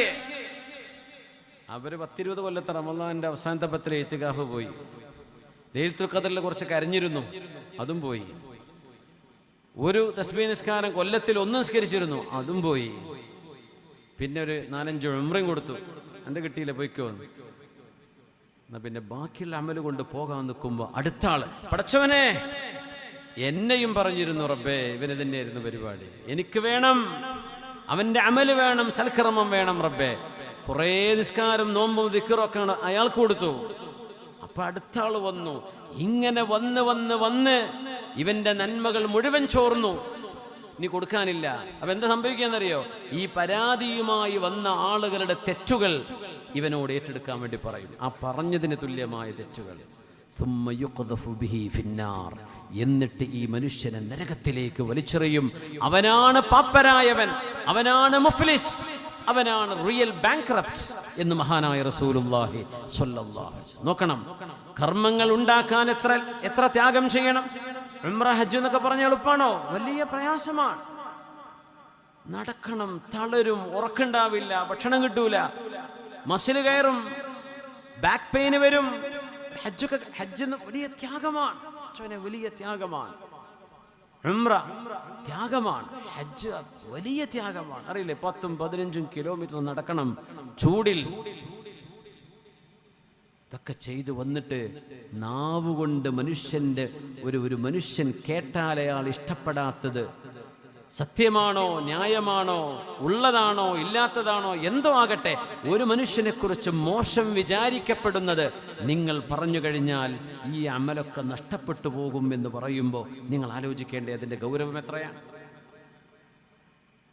നമ്മളൊരു സംസ്കാരത്തിൻ്റെ ആള്, പുണ്യനബി നമ്മളത് പഠിപ്പിച്ചതാണ് സ്വല്ലല്ലാഹു അലൈഹി വസല്ലം. റസൂലുള്ളാഹി സ്വല്ലല്ലാഹു അലൈഹി വസല്ലം തങ്ങൾ ഒരു സ്വഹാബിയെ വിളിച്ചിട്ട് ഉപദേശം കൊടുക്കുന്നു, വസിയത്ത് നൽകുന്നു. ഇത്തഖില്ലാഹ്, ഇത്തഖില്ലാഹ്, അല്ലാഹുവിനെ ഭയപ്പെടണമേ. എന്നിട്ട് പറഞ്ഞു, വഇനിംറുഉൻ ശതമക ഔ അയ്യറക ബിഅംരിൻ ലൈസ ഹുവ ഫീക്. നിങ്ങൾ ചെയ്യാത്ത ഒരു കാര്യം ചെയ്തു എന്ന് പറഞ്ഞ് ഒരാൾ നിങ്ങളെ ആക്ഷേപിക്കുകയോ കളിയാക്കുകയോ ചെയ്താൽ ഫലാ തുഅയ്യിറുഹു ബിഅംരിൻ ഹുവ ഫീഹി, അയാളെക്കുറിച്ച് നിങ്ങൾക്കറിയുന്ന ചില രഹസ്യങ്ങളുണ്ടാവും, അത് നിങ്ങൾ പറയാൻ പാടില്ല. അയാൾ നിങ്ങളെക്കുറിച്ച് പറഞ്ഞു, നിങ്ങളും അല്ലാഹുവും തമ്മിൽ ചെയ്ത് തീർത്താൽ മതി. അത് വദഅഹു യകൂനു വബാലുഹു അലൈഹി, നിങ്ങളെക്കുറിച്ച് പറഞ്ഞതിൻ്റെ വിപത്ത് അയാൾ അനുഭവിക്കേണ്ടി വരും. വഅജ്റുഹു ലക്, അത് ക്ഷമിച്ചതിൻ്റെ കൂലിയും നിങ്ങൾക്ക് കിട്ടും. എന്നിട്ട് ഹബീബായ തങ്ങൾ ആ സ്വഹാബിക്ക് ജീവിതത്തിൽ കൊണ്ടു നടക്കാൻ കൊടുത്ത ഉപദേശം, വലാ തസുബ്ബന്ന അഹദാ, നിങ്ങൾ ആരെയും ചീത്ത വിളിക്കരുതേ, ആരെയും ചീത്ത വിളിക്കരുത്.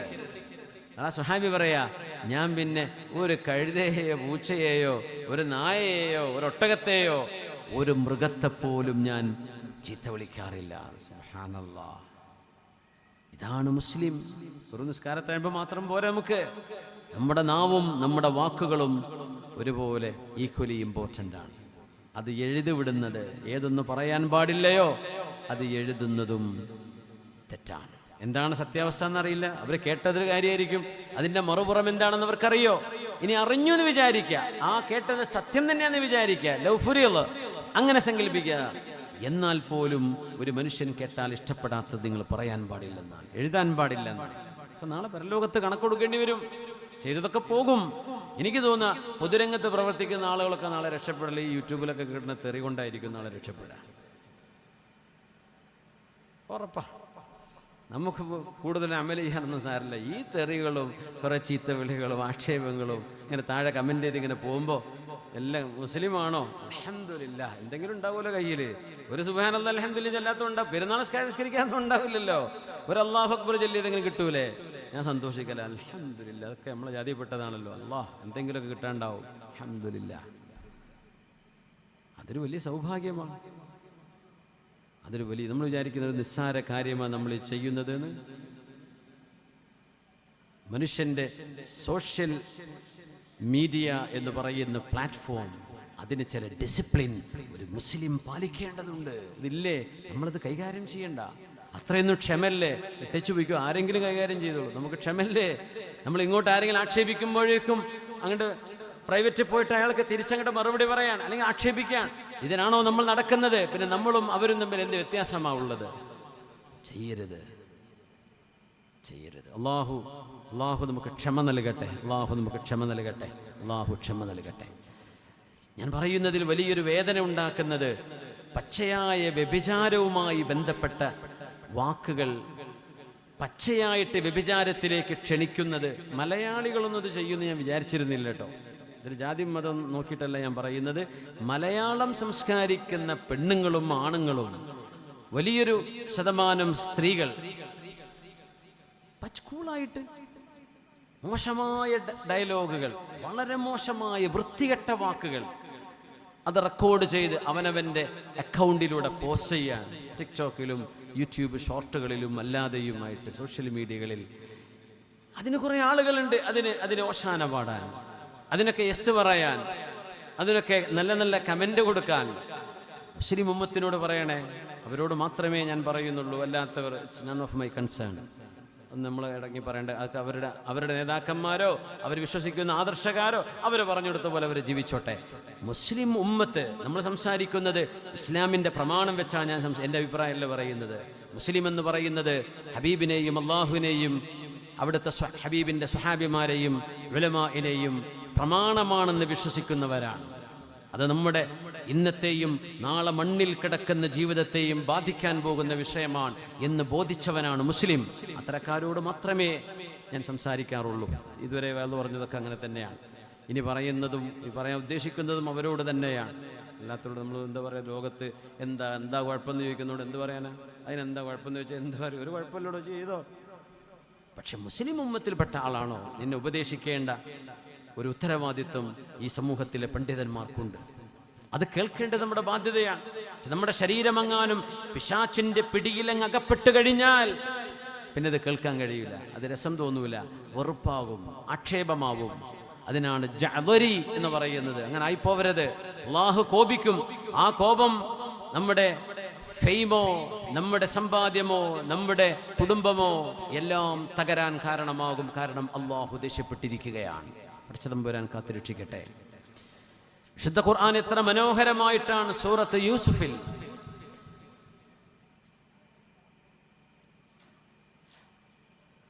വറാവദതുഹു അല്ലതി ഹുവ ഫീ ബൈതിഹാ അൻ നഫ്സിഹി.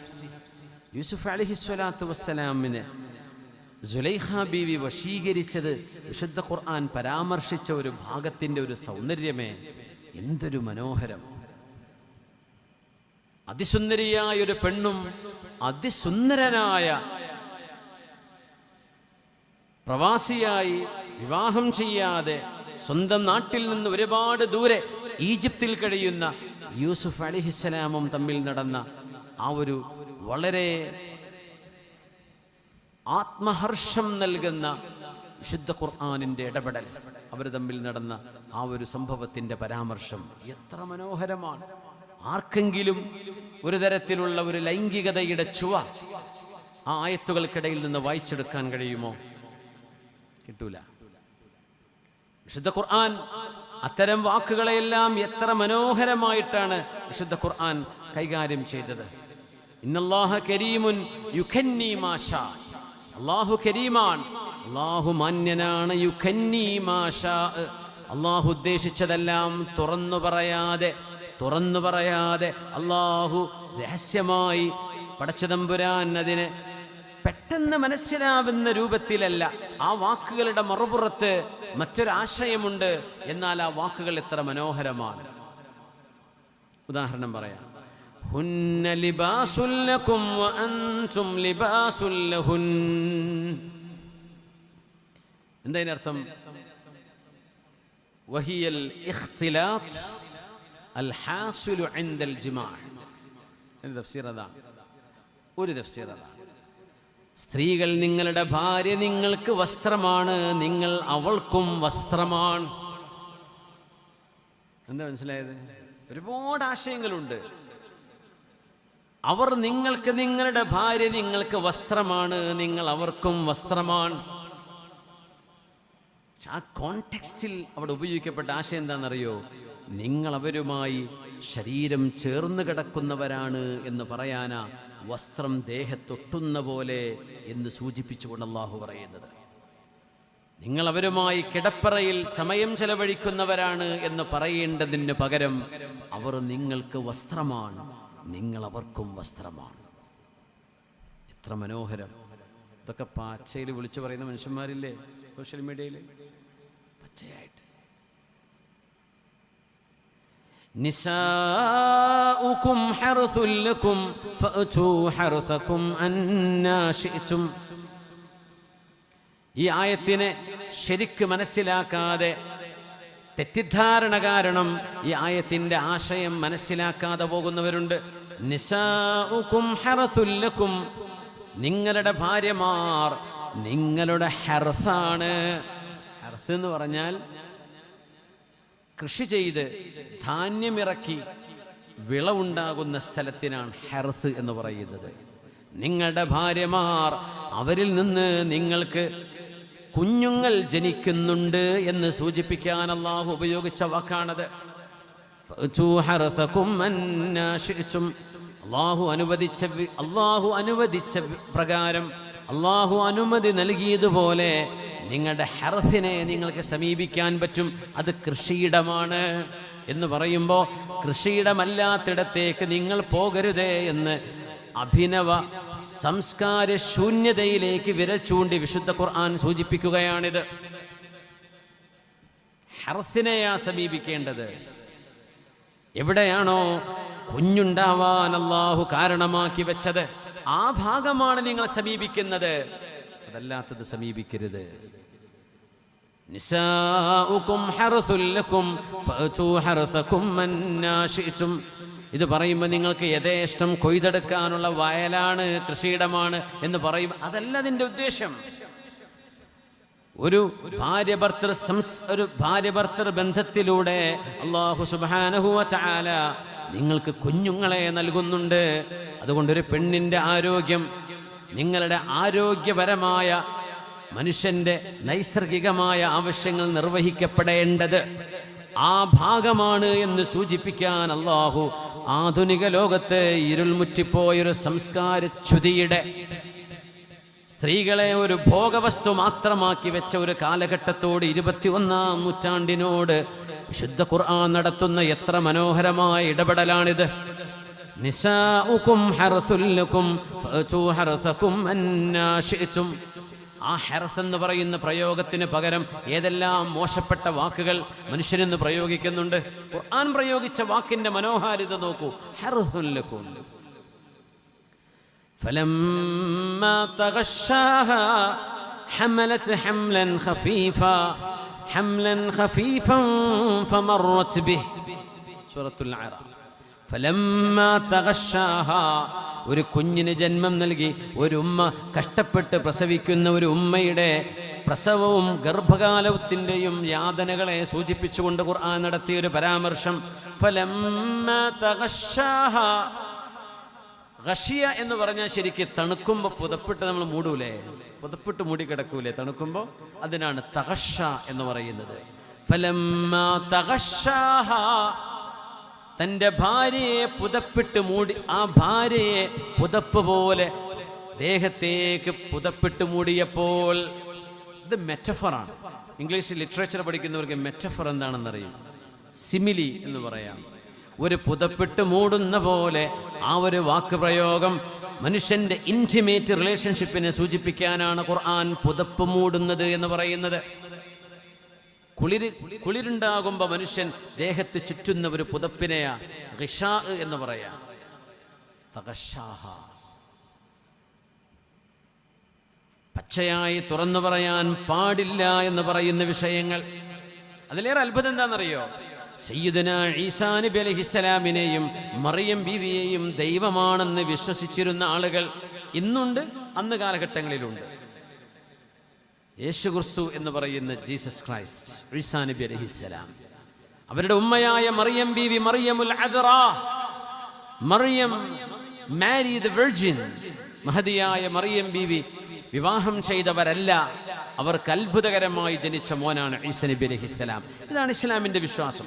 ഓരോ മതങ്ങൾക്കും അവരുടെ വിശ്വാസമുണ്ട്. ഇസ്ലാം പറയുന്നത് ഇതാണ്. ഇവിടെ ഒരു കാര്യം നാം സൂചിപ്പിക്കാൻ പോവാണ്. അതായത് ചില ആളുകളെങ്കിലും അങ്ങോട്ടും ഇങ്ങോട്ടൊക്കെ മതങ്ങളെ ചീത്ത പറയുന്ന ഒരു കാലമാണല്ലോ.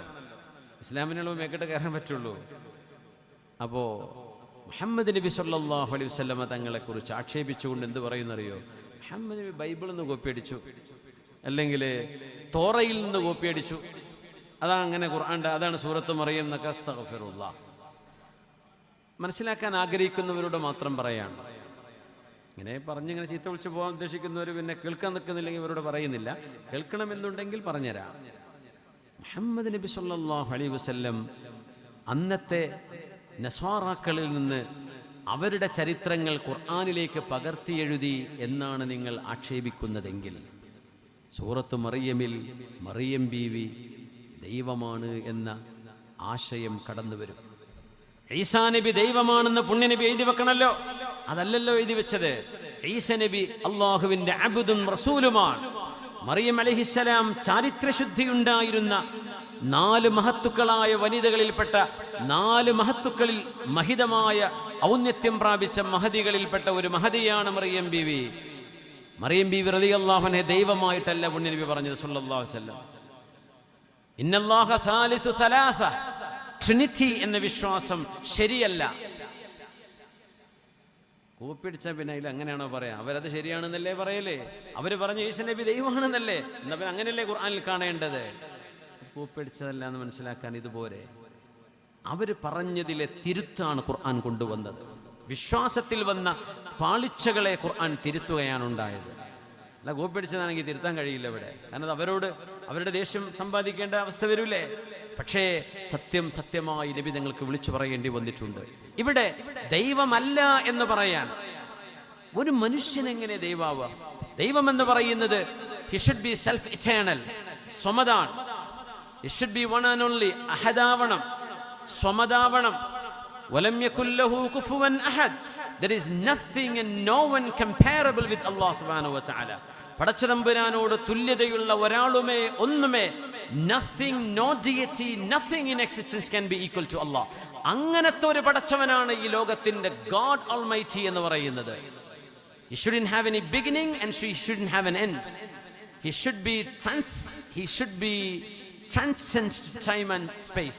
സമയമോ കാലമോ ആവശ്യമില്ലാത്ത, ഒരു ഹയ്യിസോ ഒരു വഖ്തോ ആവശ്യമില്ലാത്ത, എന്നാൽ ഖാലിഖുൽ ഹയ്യിസി വൽ ഔഖാത്ത്, the creator of the time and space, സമയവും സ്പേസും ഉണ്ടാക്കിയവനാണ് അല്ലാഹു. ഇതാണ് ഖുർആൻ പറയുന്ന മനോഹരമായ ദൈവം എന്ന സങ്കല്പം. അങ്ങനെ വരുമ്പോ വിശുദ്ധ ഖുർആൻ ചോദിക്കുകയാണ്, എങ്ങനെയാണ് ഈസാ നബിയെയും മറിയം ബീവിയെയും നിങ്ങൾ ദൈവമാണെന്ന് പറയുന്നത്?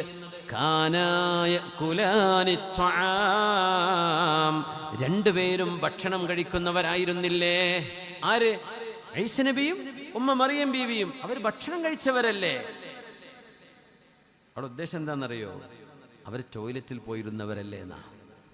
ഭക്ഷണം കഴിച്ചവൻ അവിടെ എക്സ്ക്രീഷൻ ഉണ്ടാവും, വയറ്റിന്ന് പുറത്തു പോവേണ്ടി വരും. അങ്ങനെ ഒരു ന്യൂനത പടച്ചതമ്പുരാന് ഉണ്ട് എന്നാണോ നിങ്ങൾ പറയുന്നത്? അപ്പോൾ അവർ ടോയ്ലറ്റിൽ പോയിരുന്നവരല്ലേ? വിസർജ്യം ദേഹത്തുനിന്ന് പുറത്തു പോയവരല്ലേ? ഒരു ജന്മവും ഒരു മരണവും അനുഭവിക്കുന്ന മനുഷ്യരല്ലയോ എന്ന് പറയേണ്ടതിന് പകരം അള്ളാഹു ഉപയോഗിച്ച വാക്ക് നോക്കണം. അവർ രണ്ടുപേരും ഭക്ഷണം കഴിച്ചവരായിരുന്നു. അപ്പം ഇതിനപ്പുറത്ത് നമ്മൾ മനസ്സിലാക്കണം, അങ്ങനത്തെ രണ്ടുപേർക്ക് നിങ്ങൾ എങ്ങനെയാ പടച്ചവനാന്ന് പറഞ്ഞു കൊടുക്കുക? അത് ശരിയാണോ? പടച്ചവൻ ന്യൂനതയില്ലാത്തവനല്ലേ? അതുകൊണ്ട് അള്ളാഹു ടോയ്ലറ്റിൽ പോയി അല്ലെങ്കിൽ അവർ വിസർജിക്കുന്നവരായിരുന്നല്ലോ എന്ന വാക്ക് പോലും ഉപയോഗിക്കാതെ Mary and Jesus both used to eat food. ഇതിലും മനോഹരമായിട്ട് എങ്ങനെയാണ് ഇതിനെ അവതരിപ്പിക്കാൻ കഴിയുക? ഒരു മതവിശ്വാസികളെ നോവിക്കാതെ, അവരുടെ മനസ്സിന് വേദന ഉണ്ടാക്കാതെ ഒരു സത്യം ഖുർആൻ പറഞ്ഞു കൊടുത്തു. നിങ്ങൾ ചിന്തിക്കണം, അവർ ഫ്ലഷ് ആൻഡ് ബോൺസ്, ശരീരവും മാംസവും ഉണ്ടായിരുന്ന, ജനനവും മരണവും അനുഭവിക്കുന്ന ആളുകളാണ്. അത്തരം ആളുകളെ നിങ്ങൾ ദൈവമായി വിശ്വസിക്കരുതേ. ഖാനായ കുലാനെ ത്വആം, അവർ ഭക്ഷണം കഴിക്കുന്നവരായിരുന്നു. മലമൂത്ര വിസർജനത്തെക്കുറിച്ച് പറയുന്നിടത്ത്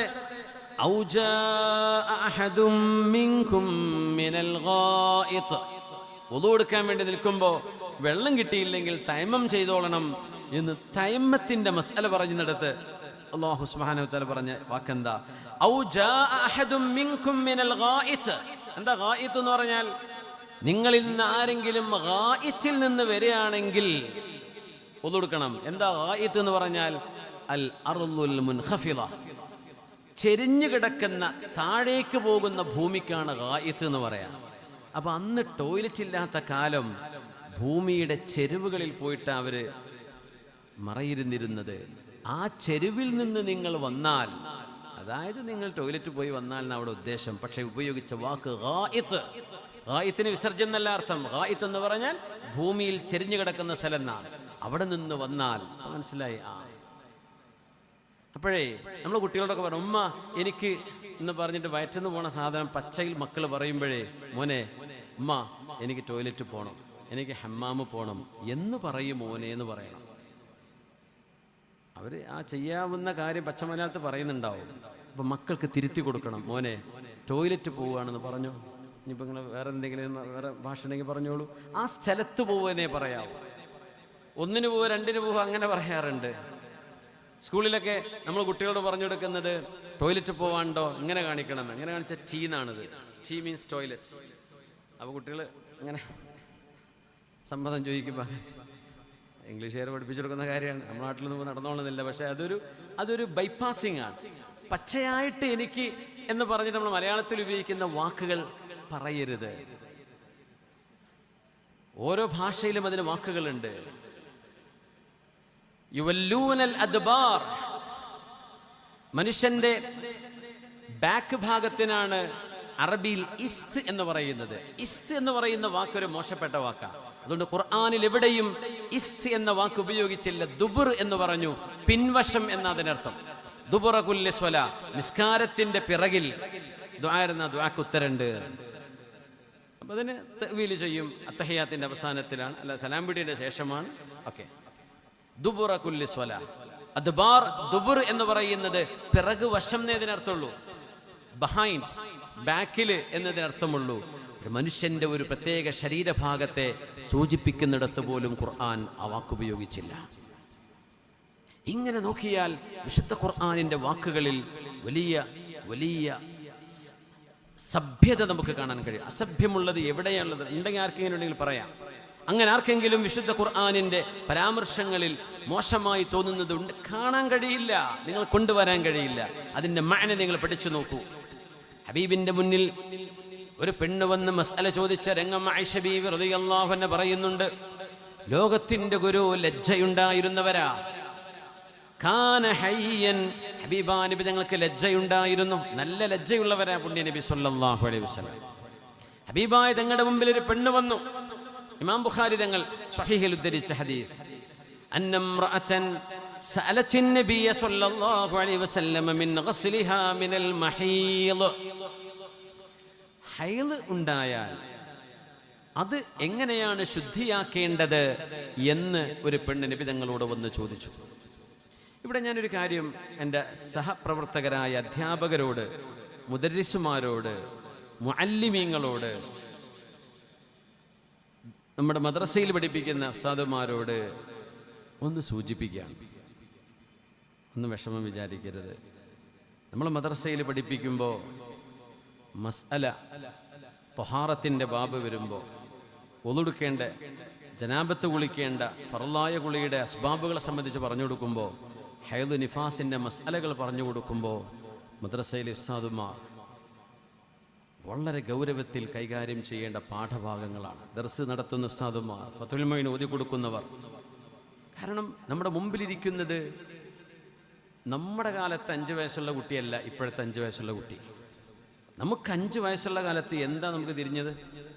ഇന്നത്തെ 5 വയസ്സുള്ള കുട്ടിയുടെ മുമ്പിൽ ചിത്രങ്ങളായിട്ടും വീഡിയോസായിട്ടും അനുഭവങ്ങളായിട്ടും ആ കുട്ടിയുടെ തലയിൽ കിടക്കുന്ന ചിന്തകൾ നമ്മൾ വിചാരിക്കുന്നതിലപ്പുറമാണ്. ഹൈദിൻ്റെ ബാബ് വരുമ്പോൾ 3 ആഴ്ചയൊക്കെ ക്ലാസ് എടുക്കുക, നിസ്കാരത്തിൻ്റെ ബാബൊക്കെ ഒരാഴ്ച കൊണ്ട് ക്ലാസ് തീരും. അങ്ങനെ ആവരുത്. ചില ഹയാഇൻ്റെ ഭാഗം, ലജ്ജ തോന്നിപ്പിക്കുന്ന വിഷയങ്ങളെ പച്ചയായിട്ട് കീറി മുറിച്ചിങ്ങനെ അങ്ങനെ അത് മർറുൽ കിറാം, മാന്യന്മാർ കടന്നു പോകുന്ന പോലെ ആ വിഷയങ്ങളെ വളരെ ഭവ്യതയോടുകൂടെയും ഗൗരവത്തോടെയും അസഭ്യം തോന്നാത്ത രീതിയിലും കൈകാര്യം ചെയ്യണം. പെൺകുട്ടികൾ ക്ലാസ്സിലിരിക്കുന്നുണ്ടാവും, ആൺകുട്ടികൾ ഇപ്പുറത്തിരിക്കുന്നുണ്ടാവും ചിലപ്പോൾ.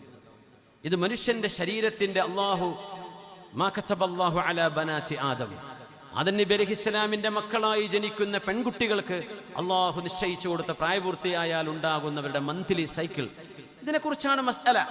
അത് പറയുമ്പോൾ വളരെ ഗൗരവത്തിൽ ഞാൻ പറയുന്നത്, നമ്മൾ ഈ പറഞ്ഞ ചർച്ചയുടെ ഭാഗമായിട്ടാണ് ഞാൻ പറയുന്നത്, കീറി മുറിച്ച് പച്ചയിൽ അതിനെ പറഞ്ഞ് വഷളാക്കരുത്. എത്രയോ അനുഭവങ്ങൾ ഞാൻ കേട്ടതുകൊണ്ടായി പറയുന്നത്. എല്ലാ ഉസ്താദുമാരും അത് ചെയ്യുന്നു എന്നുമല്ല ഞാൻ പറയാം, പക്ഷെ അത് ചെയ്യുന്ന ആളുകളുണ്ട്. അത് നമ്മൾ തിരുത്തണം. അത്തരം കാര്യങ്ങൾ കൈകാര്യം ചെയ്യുന്നിടത്ത് മുദരിസുമാർ, ദർസ് നടത്തുന്നവർ, കിതാബോധി കൊടുക്കുന്നവർ, മുതഅല്ലിമീങ്ങൾ ഒക്കെ പ്രായപൂർത്തിയായ മക്കളായിരിക്കും. അത് വളരെ മർറുൽ കിറാം, മാന്യന്മാർ കടന്നു പോകുന്ന പോലെ കടന്നു പോകണമെന്ന പറഞ്ഞാൽ മനസ്സിലാവും, അവർക്ക് മനസ്സിലാവും എന്താ ഞാൻ ഉദ്ദേശിച്ചത്. അള്ളാഹു തൗഫീക്ക് തരട്ടെ. നമ്മുടെ ഒരു മസ്അല പറഞ്ഞു കൊടുക്കുന്നതോടുകൂടെ ഒരു കുട്ടിക്കൊരു ഫിത്നയെക്കുറിച്ച് ചിന്ത വരരുത്. അവിടെ ഒരു ഉസ്താദും ഒരു കുട്ടിയും തമ്മിൽ അങ്ങനെ ഒരു മോശപ്പെട്ട പ്രവർത്തനങ്ങളിലേക്ക് വഴിതെറ്റുന്ന രീതിയിൽ, ഉസ്താദേ ഇതെന്താ കുട്ടി ചോദിച്ചു കഴിഞ്ഞാൽ അത് ഞാൻ വൈകുന്നേരം പറഞ്ഞുതരാം എന്ന് പറയാൻ നിൽക്കണ്ട. അവിടെ ഒരു സദസ്സിൽ പറയാവുന്ന സഭ്യതയോടുകൂടെ മിനിമം വാക്കുകളിൽ അതിനെ പറഞ്ഞു തീർക്കാൻ പറ്റണം. അതിനെ സഹായിക്കുന്ന ഹദീഥാണ് ഞാനിവിടെ ഓതാൻ പോകുന്ന ഹദീത്ത്. സ്വഹീഹുൽ ബുഖാരിയുടെ ഹദീത്ത് അതാണ്. അന്നത്തെ മുദരിസ്, അന്നത്തെ മുഅല്ലിം മഹാനായ റസൂലുള്ളാഹി സ്വല്ലല്ലാഹു അലൈഹി വസല്ലം ഒരു ബാബ്, ഹൈദിന്റെ ബാബ് ഒരു പെണ്ണിന് ഓതി കൊടുക്കുകയാണ്. അങ്ങനെ സങ്കല്പിച്ചോളൂ എന്താ നബി തങ്ങൾ ചെയ്തത് സ്വല്ലല്ലാഹു അലൈഹി വസല്ലം. ആയിഷ ബീവി റളിയല്ലാഹു അൻഹ പറയാ, പുണ്യ നബിയോട് വന്ന് ചോദിച്ചു, എങ്ങനെയാണ് വൃത്തിയാക്കേണ്ടത്? ഹൈദ് കഴിഞ്ഞാൽ ഞാൻ എങ്ങനെ വൃത്തിയാവണം? ഒരു കാര്യം കൂടെ പറയട്ടെ, അധ്യാപകരും ഉസ്താദുമാരും, ഞാനൊരു അധ്യാപകനാണ്, ഇമാറാത്തിലെ UAE-ലാണെന്ന് മാത്രം. പക്ഷേ ഒരു 23 വർഷം പഠിപ്പിച്ചു. ഇപ്പോഴും സ്കൂളും അധ്യാപനവും തന്നെയാണ് എൻ്റെ ജോലി. പക്ഷേ ഞങ്ങൾക്കൊക്കെ നൽകുന്നൊരു ട്രെയിനിങ് ഉണ്ട്. ആ ട്രെയിനിങ്ങിൻ്റെ വിഷയം എന്ന് പറഞ്ഞാൽ, ഒരു കുട്ടിയെയും, ആൺകുട്ടിയെയും പെൺകുട്ടിയെയും, നമ്മുടെ വിദ്യാർത്ഥിയെ, ഒരു വിദ്യാർത്ഥിനിയെ കൈകൊണ്ട് തൊടാൻ പാടില്ല. തൊടരുത്. തോള് പിടിക്കാനും നിൽക്കേണ്ട, നെറ്റിയിൽ ഉമ്മ വെക്കാനും നിൽക്കേണ്ട, ഒരു നല്ല കാര്യം ചെയ്ത് ആശ്ലേഷണം ചെയ്യാനും തൊടാൻ പാടില്ല. ഒരു അധ്യാപകന്റെ കൈയും തൻ്റെ വിദ്യാർത്ഥിയുടെ ശരീരവും തമ്മിൽ ചേരുന്നതോടുകൂടെ ഗുരുശിഷ്യ ബന്ധത്തിൻ്റെ ഒരു വലിയ ഒരു മതിൽ അവിടെ പൊട്ടിത്തകരുന്നതാണ്. തൊടാൻ പാടില്ല. പ്രായപൂർത്തിയാകുന്ന മക്കളുണ്ടാകും, ആവാത്തവരുണ്ടാവും, ചെറിയ മക്കളുണ്ടാവും, വലിയവരുണ്ടാകും. നമ്മുടെ മദ്രസകളുടെ സംവിധാനത്തെ സംബന്ധിച്ച് മോശപ്പെട്ട അഭിപ്രായങ്ങൾ സഹോദര സമുദായത്തിൽ ആളുകളിൽ നിന്ന് പോലും നമ്മൾ കേൾക്കാനിടയാകുമ്പോൾ അത് വലിയ വേദന ഉണ്ടാക്കുന്നുണ്ട്. ഗുരുനാഥൻ അങ്ങനെ പെരുമാറി, ഇങ്ങനെ പെരുമാറി. ഒരു കുട്ടി അടിക്കാൻ പാടില്ല, അടിക്കാതെയും പഠിപ്പിക്കാൻ പറ്റുമെന്ന് എനിക്ക് മനസ്സിലായി. ഞാനൊക്കെ അടി കൊണ്ടാണ് പഠിച്ചത്. ദാറുൽ നിന്ന് ചില സമയത്തൊക്കെ അടി കൊണ്ടിട്ടുണ്ട്. അൽഫിയ മനപ്പാടാക്കിയിട്ടുണ്ടാവില്ല, ചിലപ്പോൾ രണ്ടുപേരും കിട്ടിയിട്ടുണ്ടാവില്ല. നമ്മൾ ഉസ്താദന്മാരെ അടിച്ചിട്ടുണ്ട്, അവർ അടി കൊണ്ട് പഠിച്ചവരാ. ആ ഒരു രീതിയിൽ നിന്ന് മാറണം എന്ന് ആരും അവരോട് പറഞ്ഞു കൊടുത്തിട്ടില്ല, അവരുടെ അറിഞ്ഞിട്ടില്ല. അപ്പം നമുക്ക് അവർക്ക് സദയം പുറത്തു കൊടുക്കാം, നമ്മുടെ ഉസ്താദന്മാരാ. ജസാഹുമുല്ലാഹു അന്ന ഖൈറ. പക്ഷേ ഇന്നത്തെ വിദ്യാർത്ഥി സമൂഹം അങ്ങനെയല്ല. പ്രത്യേകിച്ച് മദ്രസയിലും ഹിഫ്ള് പഠിക്കാനും അറബി കോളേജിലും ദാറുൽ ഹുദ അടക്കമുള്ള സംവിധാനങ്ങളിൽ മക്കൾ പഠിക്കാൻ വരുമ്പോൾ അധ്യാപകരോട് ഞാൻ അധ്യാപകരോട് പറയാ, ഈ മക്കൾക്ക് നാട്ടിൽ പോകാൻ 100 കണക്കിന് ഓപ്ഷനുകൾ ഇംഗ്ലീഷ് മീഡിയവും മലയാളം മീഡിയവും അല്ലാത്തതും പ്രൈവറ്റും പബ്ലിക്കും സ്കൂളുകളും സംവിധാനങ്ങളൊക്കെ ഉണ്ടായിട്ട് ആ വീടും വീട്ടുകാരും കുട്ടിയും ചേർന്ന് ദീൻ പഠിക്കട്ടെ എന്ന് പറഞ്ഞ് ഒരു ദീനീ സ്ഥാപനത്തിലേക്കോ ദർസിലേക്കോ കടന്നു വരുമ്പോൾ ആ മക്കളുടെ ആ മനസ്സിൻ്റെ സന്നദ്ധതയെ എത്ര കണ്ട് നമ്മൾ പ്രശംസിക്കണം. ഇന്നത്തെ കാലത്ത് ആ മക്കൾ വെറുപ്പ് പിടിച്ച് നമ്മളിൽ നിന്ന് ഇറങ്ങിപ്പോകുന്ന അവസ്ഥ ഉണ്ടാവരുത്. ആ മക്കളെ കൂടെ നിർത്തുന്ന ഒരു വാപ്പയെ പോലെ കരുതൽ കൊടുക്കാൻ കഴിയുന്നവരാകണം ഇന്നത്തെ അധ്യാപകന്മാർ. ആ മക്കൾ സ്ഥാപനം വിട്ട് വെറുത്തുപോയാൽ, എൻ്റെ ഉസ്താദിന്റെ അടി കൊണ്ട് പഠിക്കാൻ പറ്റിയില്ല എന്ന് പറഞ്ഞാൽ, കൂടെയുള്ള പഠിക്കുന്ന മുതഅല്ലിമീങ്ങളുടെ ശല്യം കൊണ്ട് എനിക്ക് അവിടെ നിൽക്കാൻ പറ്റില്ല എന്ന് പറഞ്ഞാൽ, ഹിഫ്ള് ഖുർആൻ ഹിഫ്ളാക്കുന്ന മക്കളെ ദേഹത്ത് അടിച്ചടിച്ചടിച്ചിട്ട് കാലിൽ ചോര വന്നിട്ട് മുറിവായിട്ട് ആ മക്കളുടെ ഉപ്പയും ഉമ്മയും ഇനി മോൻ ഖുർആൻ പഠിക്കണ്ട എന്ന് പറഞ്ഞാൽ അള്ളാഹുവിൻ്റെ ദീന് പുറത്തു പോകാൻ നമ്മൾ കാരണമായി ഒരു മുഅല്ലിമിനെ, ഒരു ദാഇയെ, ഒരു പ്രബോധകനെ സമൂഹത്തിന് നഷ്ടപ്പെടുത്തിയതിൻ്റെ ഉത്തരവാദിത്വം ഈ അധ്യാപകരായിരിക്കും. ഇന്ന് അടിക്കാതെ പഠിപ്പിക്കാൻ പറ്റും. ഞാൻ എന്നെക്കാളും വലിയ ഹൈറ്റുള്ള കുട്ടികളെ പഠിപ്പിക്കുന്ന ആളാണ്. ഒരു അടീൻ്റെ ആവശ്യമില്ല. വടി ഞാൻ തൊട്ടിട്ടില്ല 24 കൊല്ലമായിട്ട്. മക്കൾ പഠിക്കും. ഏത് കൊമ്പന്മാരും മുമ്പിൽ നിൽക്കും. അതിന് അധ്യാപകന് ചില വാക്കുകളും ചില പ്രയോഗങ്ങളും ചില ഇൻസ്ട്രക്ഷൻസും പഠിക്കണം. ഒരു കുട്ടീനെ അടിക്കേണ്ട ആവശ്യമില്ല. അവർ സ്നേഹിക്കും നമ്മളെ, അവർ പഠിക്കും നമ്മുടെ വിദ്യാഭ്യാസത്തെ, നമ്മുടെ കിതാബുകൾ, നമ്മുടെ ദീനിൻ്റെ വിഷയങ്ങൾ അവർക്ക് ഇഷ്ടപ്പെടും. അത് ഇന്നത്തെ നമ്മുടെ അധ്യാപക സുഹൃത്തുക്കളൊന്ന് മനസ്സിലാക്കണമെന്ന് സാന്ദർഭികമായി പറയാതെ, നിങ്ങളോട് മാത്രമല്ല, ഈ പരിപാടി ലൈവ് നടക്കുന്നുണ്ടാവും. ഏതെങ്കിലും ഉസ്താദുമാരോ അധ്യാപകന്മാരോ ഇത് കേട്ടാൽ അവർക്കെങ്കിലും ഉപകാരപ്പെടട്ടെ. പ്രശംസിക്കണം, മക്കളുടെ നന്മകളെ പ്രശംസിക്കണം. പ്രൈസിങ്, നല്ല അഹ്സൻസ്, നീ നല്ല കാര്യം ചെയ്തു എന്ന് പറയണം. അവർ പറഞ്ഞ നല്ല വാക്കുകളെ എടുത്ത് മറ്റു വിദ്യാർത്ഥികൾക്ക് മുമ്പിൽ വെച്ച് പ്രശംസിക്കണം. മദ്ഹാണ് ദമ്മിനേക്കാളും വലുത്.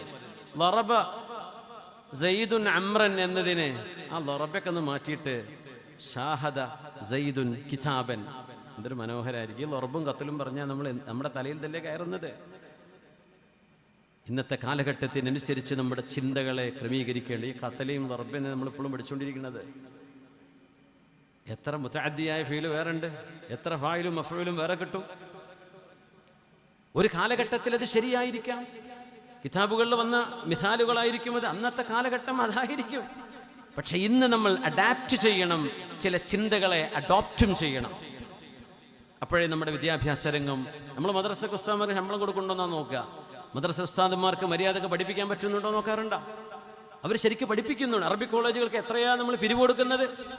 അവിടുത്തെ കോളേജുകൾ ക്ലാസ് റൂം 40 മിനിറ്റ് ഒരു പീരീഡ് ഒരു ഉസ്താദ് കൃത്യമായി പഠിപ്പിക്കുന്നുണ്ടോ? 40 മിനിറ്റ് എത്ര മിനിറ്റ് ഉസ്താദ് ഫോണുമ്മ ചെലവഴിക്കുന്നത്? എത്ര മിനിറ്റ് കുട്ടികൾ പഠിക്കുന്നത്? ഈ പഠിപ്പിക്കുന്ന കുട്ടികൾക്ക് മനസ്സിലാവുന്നുണ്ടോ? ഇങ്ങനെ ക്വാളിറ്റി ചെക്ക് കൂടെ ചെയ്യാൻ നമുക്ക് അവകാശമില്ലേ? തീറ്റുപോറ്റാൻ മാത്രമല്ലല്ലോ അവിടെ ശരിയായ വിദ്യാഭ്യാസം. There is a perfect teaching and learning. നമ്മളങ്ങനെ പറയാം, പഠിപ്പിക്കൽ ഒരു ഉസ്താദ് നല്ല അധ്യാപകനായിരിക്കാം, കുട്ടികൾക്കിത് മനസ്സിലാവുന്നുണ്ടോ ഇല്ലയോ എന്നതിനനുസരിച്ച് മാത്രമാണ് ഒരു അധ്യാപകൻ നല്ല അധ്യാപകനാകുന്നത്. നിങ്ങൾ പാതിരാവോളം അധ്വാനിച്ച് നോട്ടൊക്കെ ഉണ്ടാക്കിയിട്ട് കുട്ടികൾക്ക് ഇതൊന്നും തിരിയുന്നില്ലെങ്കിൽ അധ്യാപനം ശരിയായിട്ടില്ല എന്നാണ്. അപ്പം നമ്മൾ 2 മണിക്കൂറൊക്കെ നമ്മൾ കുട്ടികൾക്ക് മദ്രസ കിട്ടുന്നുള്ളൂ. ആ അധ്യാപകർക്ക് നല്ല ട്രെയിനിങ് കൊടുക്കണം, അവർക്ക് പഠിപ്പിക്കാനുള്ള സാഹചര്യം ഉണ്ടാക്കി കൊടുക്കണം, അവർക്ക് ക്വാളിഫിക്കേഷൻ ഉണ്ടാക്കണം. ഒരു പണിയും കിട്ടാത്തവൻ കയറുന്നു വരുന്ന സ്ഥലമാവരുത് നമ്മുടെ മദ്രസ. ഒരു പണിയും നാട്ടിൽ കിട്ടൂല എന്നവനെ 1ാം ക്ലാസ് പഠിപ്പിച്ചോളാം. നോ, ചെറിയ ക്ലാസ്സിലാണ് ഏറ്റവും കഴിവുള്ള അധ്യാപകർ പഠിപ്പിക്കേണ്ടത്. ചെറിയ ക്ലാസ്സിൽ LKG UKG പഠിപ്പിക്കാനാണ് ബുദ്ധിമുട്ട്, 10ാം ക്ലാസ്സും 12ാം ക്ലാസ്സും പഠിപ്പിക്കാനല്ല. നല്ല അധ്യാപകർ വേണം. അപ്പോഴേ നമ്മുടെ ഈ സംവിധാനം കൊണ്ട് കാര്യമുള്ളൂ. നമ്മുടെ ഉസ്താദുമാരെ കണ്ടിട്ടാണ് നമ്മൾ പഠിച്ചത്. അവർ നൽകിയ കൊച്ചുനാളിൽ മദ്രസയിൽ പഠിപ്പിച്ചു തന്ന ചില കഥകൾ, ചില ചരിത്രങ്ങൾ, ചില ഹദീസുകൾ, അതായിരിക്കും ഒരു പക്ഷേ നമ്മൾ പരീക്ഷയ്ക്ക് ഉത്തരം എഴുതിയ ഉത്തരക്കടലാസിൽ എഴുതി വെച്ച ഉത്തരത്തെക്കാളും നമ്മൾ ഓർക്കുന്നത് നമ്മുടെ ഉസ്താദിൻ്റെ നരേറ്റീവ്സാണ്. അതുകൊണ്ട് കുട്ടികൾക്ക് ചരിത്രം പറഞ്ഞു കൊടുക്കണം. കുട്ടികൾക്ക് ഹബീബിനോടും ദീനിനോടും അള്ളാഹുവിനോടും ഹിബ്ബ് വരുന്ന വർത്തമാനങ്ങൾ പറഞ്ഞു കൊടുക്കുക. വെറുപ്പിക്കരുത്. ഇസ്ലാം എന്ന് പറഞ്ഞാൽ ഇങ്ങനെയാണെന്ന് തോന്നുന്ന വിധം നമ്മുടെ വിദ്യാഭ്യാസ കേന്ദ്രങ്ങൾ ഒരിക്കലും മാറിപ്പോകരുത്. അള്ളാഹു നമുക്ക് ഈ ഉമ്മത്തിന് ഇസ്സത്ത് നൽകട്ടെ. നമ്മുടെ അധ്യാപകർ ചെയ്യുന്ന വലിയ സേവനമാണ്. ആ സേവനത്തിന് അള്ളാഹു വലിയ കൂലി കൊടുക്കട്ടെ. ഞാൻ അവരെ കുറ്റപ്പെടുത്തല്ല, പക്ഷേ ട്രെയിനിങ് കൊടുത്തില്ലെങ്കിൽ ആർക്കും നന്നാവാൻ കഴിയില്ല. നമ്മൾ പഠിച്ചു വെച്ചത് മാത്രമേ ശരിയുള്ളൂ. നമ്മളെക്കാളും പഠിച്ച ആൾക്കാർ ലോകത്തുണ്ട്. അവരിൽ നിന്ന് പഠിക്കണം. അപ്പോഴേ നമ്മുടെ പെർഫോമൻസ് നന്നാവുള്ളൂ. അപ്പോഴേ നമ്മൾ ചെയ്യുന്നത് ശരിയാണോ നല്ലതാണോ എന്ന് പോലും അറിയുള്ളൂ. UK ഓഫ്സ്റ്റഡ് എന്ന് പറയുന്നൊരു ഇൻസ്പെക്ഷൻ ടീമുണ്ട്. ഞാൻ സമയം കളയല്ല. UAE അബുദാബിയിലെ അഡക് എന്ന് പറയുന്ന അബുദാബി എഡ്യൂക്കേഷൻ കൗൺസിലുണ്ട്, എഡ്യൂക്കേഷൻ നോളജ് ഡിപ്പാർട്ട്മെൻറ്റ്. ദുബൈയിലുണ്ട് KHDA, knowledge and human resource department. അവർ ഓരോ സ്കൂളിലും 1 വർഷത്തിലോ 2 വർഷത്തിലോ 4 ദിവസം നീണ്ടു നിൽക്കുന്ന ഇൻസ്പെക്ഷൻ ചെയ്യും.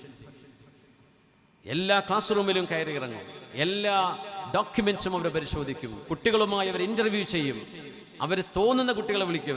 ചോദിക്കുന്നു, ഈ അധ്യാപകൻ എങ്ങനെയാണ്, നീ എന്താ പഠിക്കുന്നത്, നിന്റെ അധ്യാപകൻ പഠിപ്പിക്കുമ്പോൾ ഒരു ഒബ്ജക്റ്റീവ് ഉണ്ടോ, ആ ഒബ്ജക്റ്റീവ് മീറ്റ് ചെയ്യാറുണ്ടോ, നിങ്ങൾക്ക് ചാലഞ്ച് ഉണ്ടാകുന്നുണ്ടോ, അധ്വാനിച്ച് പഠിക്കാനുള്ള അവസരം നൽകുന്നുണ്ടോ, അതല്ല പഠിപ്പിക്കുന്നതൊക്കെ ഈസിയാണോ എന്ന് തുടങ്ങിയുള്ള ചോദ്യങ്ങൾക്ക് ഒരു 10-20 ആളുകളുടെ ഇൻസ്പെക്ഷൻ ടീം നടത്തുന്ന പരിശോധന അവർ പബ്ലിക് വെബ്സൈറ്റിൽ അവർ പബ്ലിഷ് ചെയ്യും. ഇന്ന സ്കൂളിന്റെ റേറ്റിംഗ് വീക്കാണ്, ഇവർ പരാജയമാണ്, ഇവര് സാറ്റിസ്ഫാക്ടറി കുഴപ്പമില്ല, ഇവർ ഗുഡ് നല്ലവരാ, വെരി ഗുഡ് ഏറ്റവും നല്ലവരാ, ഔട്ട്സ്റ്റാൻഡിങ് അടിപൊളിയാണ്. ഈ ഔട്ട്സ്റ്റാൻഡിങ് എന്ന് പറയുന്ന സ്കൂളുകൾക്ക് പിന്നെ അധ്യാപകരെ മക്കളെ ചേർത്തുള്ളൂ. എന്തേ? അതില്ലെങ്കിൽ, ഒരു പരിശോധന ഇല്ലെങ്കിൽ എല്ലാവരും ഉഴപ്പിയിട്ടാ നടക്കുക. ആ ഉഴപ്പൽ പരിപാടി നിർത്തണം. നമ്മുടെ മദ്രസ സംവിധാനങ്ങളെ എങ്ങനെയൊക്കെ പുകഴ്ത്തി പറയുമ്പോഴും നമ്മളെ ഒന്ന് നിരൂപിക്കുകയാണ്. അവിടെ ശരിയായ അധ്യാപനം നമ്മുടെ അധ്യാപകർ ചെയ്ത്. മൊബൈൽ ഫോൺ ക്ലാസ് റൂമിൽ എടുക്കാൻ പാടില്ല. ഒരു ഉസ്താദിന് എത്ര വലിയ പീരീഡ് കഴിയുന്നവരെ ആ കുട്ടികളുടെ മുമ്പിൽ വെച്ച്, ക്ലാസിൻ്റെ ഉള്ളിൽ വെച്ച് ഫോൺ ഉപയോഗിക്കാൻ പാടില്ല. അങ്ങനെ വല്ല നിയമം നാട്ടിലുണ്ടോ? അത് പാലിക്കപ്പെടുന്നുണ്ടോ? ഇല്ലെങ്കിൽ ഉസ്താദ് കഥ പറയുന്ന കുട്ടികളുടെ വായിച്ചോ, അമാനത്തല്ലേ നഷ്ടപ്പെടുത്തുന്നത്. അതുകൊണ്ട് കൊല്ലങ്ങൾ നമ്മൾ ചെലവഴിക്കുമ്പോൾ ആ കൊല്ലങ്ങളെ കൊണ്ട് കിട്ടേണ്ട നന്മകൾ നമുക്ക് കിട്ടാതെ പോകുമ്പോൾ ഇറ്റ്സ് വേസ്റ്റ് ഓഫ് ടൈം. എന്നിട്ട് നമ്മൾ പറയും വൽ അശ്ർ, സമയത്തെ തന്നെയാണ് സത്യം. ആ സമയം മുഴുവൻ വേസ്റ്റാക്കിയിട്ടുണ്ട് നമ്മുടെ അധ്യാപന മേഖലകളിൽ. അങ്ങനെ ആവരുത് എന്ന് പുണ്യനബി തങ്ങളുടെ ഈ ഹദീസിലേക്ക് ഞാൻ അവസാനിപ്പിക്കാം. റവൽ ബുഖാരിയു അൻ ആയിഷ റളിയല്ലാഹു അൻഹാ, ഹബീബായ നബി തങ്ങളുടെ പ്രിയപത്നിയായ നമ്മുടെ ഉമ്മയായ ആയിഷ ബീവി റളിയല്ലാഹു അൻഹാ പറയാൻ, ഒരു പെണ്ണ് ഹബീബിന്റെ മുമ്പിൽ വന്നിട്ട് ചോദിച്ചു, നബിയെ, ഞാൻ എങ്ങനെയാണ് എൻ്റെ ഹൈദ് കഴിഞ്ഞാൽ, എൻ്റെ മന്ത്ലി സൈക്കിൾ കഴിഞ്ഞാൽ ഞാൻ എങ്ങനെയാണ് വൃത്തിയാവേണ്ടത്? ലോകത്തിൻ്റെ ഗുരു, അന്നത്തെ മുദരിസ്, അന്നത്തെ മുഅല്ലിം, അന്നത്തെ സദറുസ്താദ് എന്ന് പറയാവുന്ന ഹബീബുനാ റസൂലുള്ളാഹി സ്വല്ലല്ലാഹു അലൈഹി വസല്ലം ഒരു പെൺകുട്ടിയോട് ഹൈദിന്റെ മസ്അല പറഞ്ഞു കൊടുക്കുക. ഖുദി ഫുർസതൻ മിൻ മിസ്കിൻ, ഒരൽപ്പം പരുത്തിയെടുത്തിട്ട് അതിൽ കസ്തൂരിയുടെ സുഗന്ധം നിങ്ങൾ പുരട്ടുക.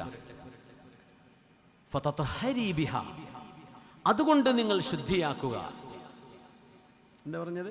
ഹൈദ് കഴിഞ്ഞു, അത് വൃത്തിയാക്കുന്നതിൻ്റെ ഭാഗമായി നിങ്ങൾ എന്ത് ചെയ്യണം? ഒരു പരുത്തി, ഒരു ചെറിയ കോട്ടന്റെ പീസ് എടുത്തിട്ട് അതിൽ കസ്തൂരി സുഗന്ധം വെച്ചിട്ട് നിങ്ങൾ അതുകൊണ്ട് ശുദ്ധിയാക്കുക. അപ്പൊ പെണ്ണ് ചോദിച്ചു, കൈഫ തതഹറു, എങ്ങനെയാണ് നബി ഞാൻ വൃത്തിയാക്കേണ്ടത്? തതഹരി ബിഹാ, ആ പരുത്തി എടുത്തിട്ട് നിങ്ങൾ വൃത്തിയാക്കുക. കൈഫ, എങ്ങനെ നബിയെ?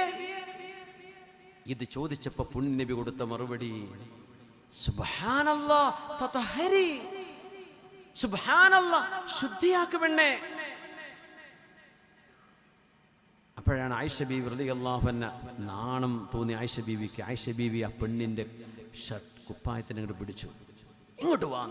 നബി നിങ്ങളുടെ റൂമിലല്ലേ, ഇവിടെ ഇരിക്കും, ഞാൻ പറഞ്ഞുതരാന്ന് പറഞ്ഞു. എൻ്റെ റസൂലിന് ഇത് പറയാൻ നാണമുണ്ട്. എൻ്റെ ഹബീബ് ഇങ്ങോട്ട് പറഞ്ഞു സുബ്ഹാനല്ലാഹ് എന്ന് ചോദിച്ചില്ലേ, ഈ പെണ്ണിനോട് റബ്ബേ ഞാൻ എങ്ങനെ അത് പറഞ്ഞു കൊടുക്കുക? ആ വിഷമമാണ് നബി തങ്ങൾ സുബ്ഹാനല്ലാഹ് എന്ന് പറഞ്ഞത്. തതഹരി ബിഹാ, ശുദ്ധിയാക്കുക. ഇതൊരു ഒരു മുതിർന്ന പെണ്ണിനോട് പറയുന്നത് കൊണ്ടുണ്ടാകുന്ന വലിയ മര്യാദ അവിടെ ഉണ്ട്. നമ്മുടെ വിദ്യാർത്ഥിനികളോട് പറയുമ്പോഴും പാലിക്കേണ്ട മര്യാദകൾ അവിടെ ഉണ്ട്. പ്രത്യേകിച്ച് ഒരു ബോയ്സ് ആൻഡ് ഗേൾസ് ഒരുമിച്ച് കൂടുന്ന ഒരു സെറ്റിങ്ങിലാണ് ഈ ചർച്ച നടക്കുന്നതെങ്കിൽ you should be really sensitive. അങ്ങനെ പച്ചയിൽ പറയാൻ പാടില്ല ഒരു കാര്യവും. നമ്മളൊരു മസ്അലയും ഒരു ഫത്വയും ദീനിന്റെ ഒരു ഹലാലും ഹറാമും പഠിപ്പിച്ചു കൊടുക്കുമ്പോൾ അവിടെ നിന്ന് ഒരു ഹറാമായ ചിന്ത നമ്മുടെ മുമ്പിലിരിക്കുന്ന മക്കൾക്ക് തോന്നത്തക്ക വിധം നമ്മുടെ ഒരു വിശദീകരണത്തിലും വരാൻ പാടില്ല. ഇത് നിർബന്ധമാണ്. ഹൈദ് നിഫാസിന്റെ മസ്അല മാസങ്ങളോളം നീട്ടിക്കൊണ്ടുപോകേണ്ട കാര്യമില്ല. അത് short and brief, straight to the point. ആ വിഷയം പറഞ്ഞു കൊടുക്കുക, അപ്പുറത്തേക്ക് ഇപ്പുറത്തേക്ക് ഒന്നും പോകണ്ട.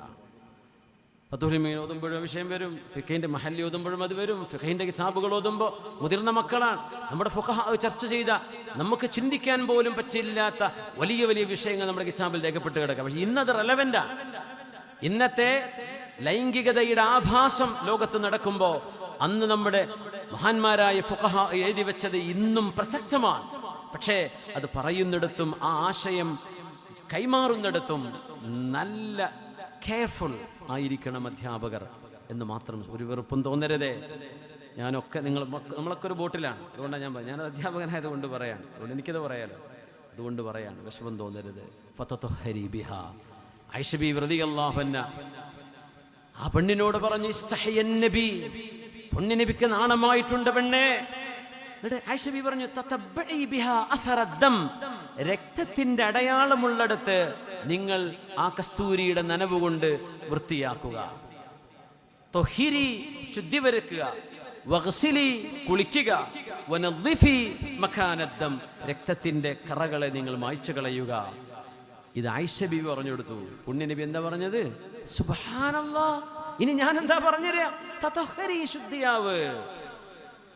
ആയിഷ ബീവി റളിയല്ലാഹു അൻഹ ഹബീബിന്റെ ഹയാഇനെ കുറിച്ച് പറയാണ് സ്വല്ലല്ലാഹു അലൈഹി വസല്ലം.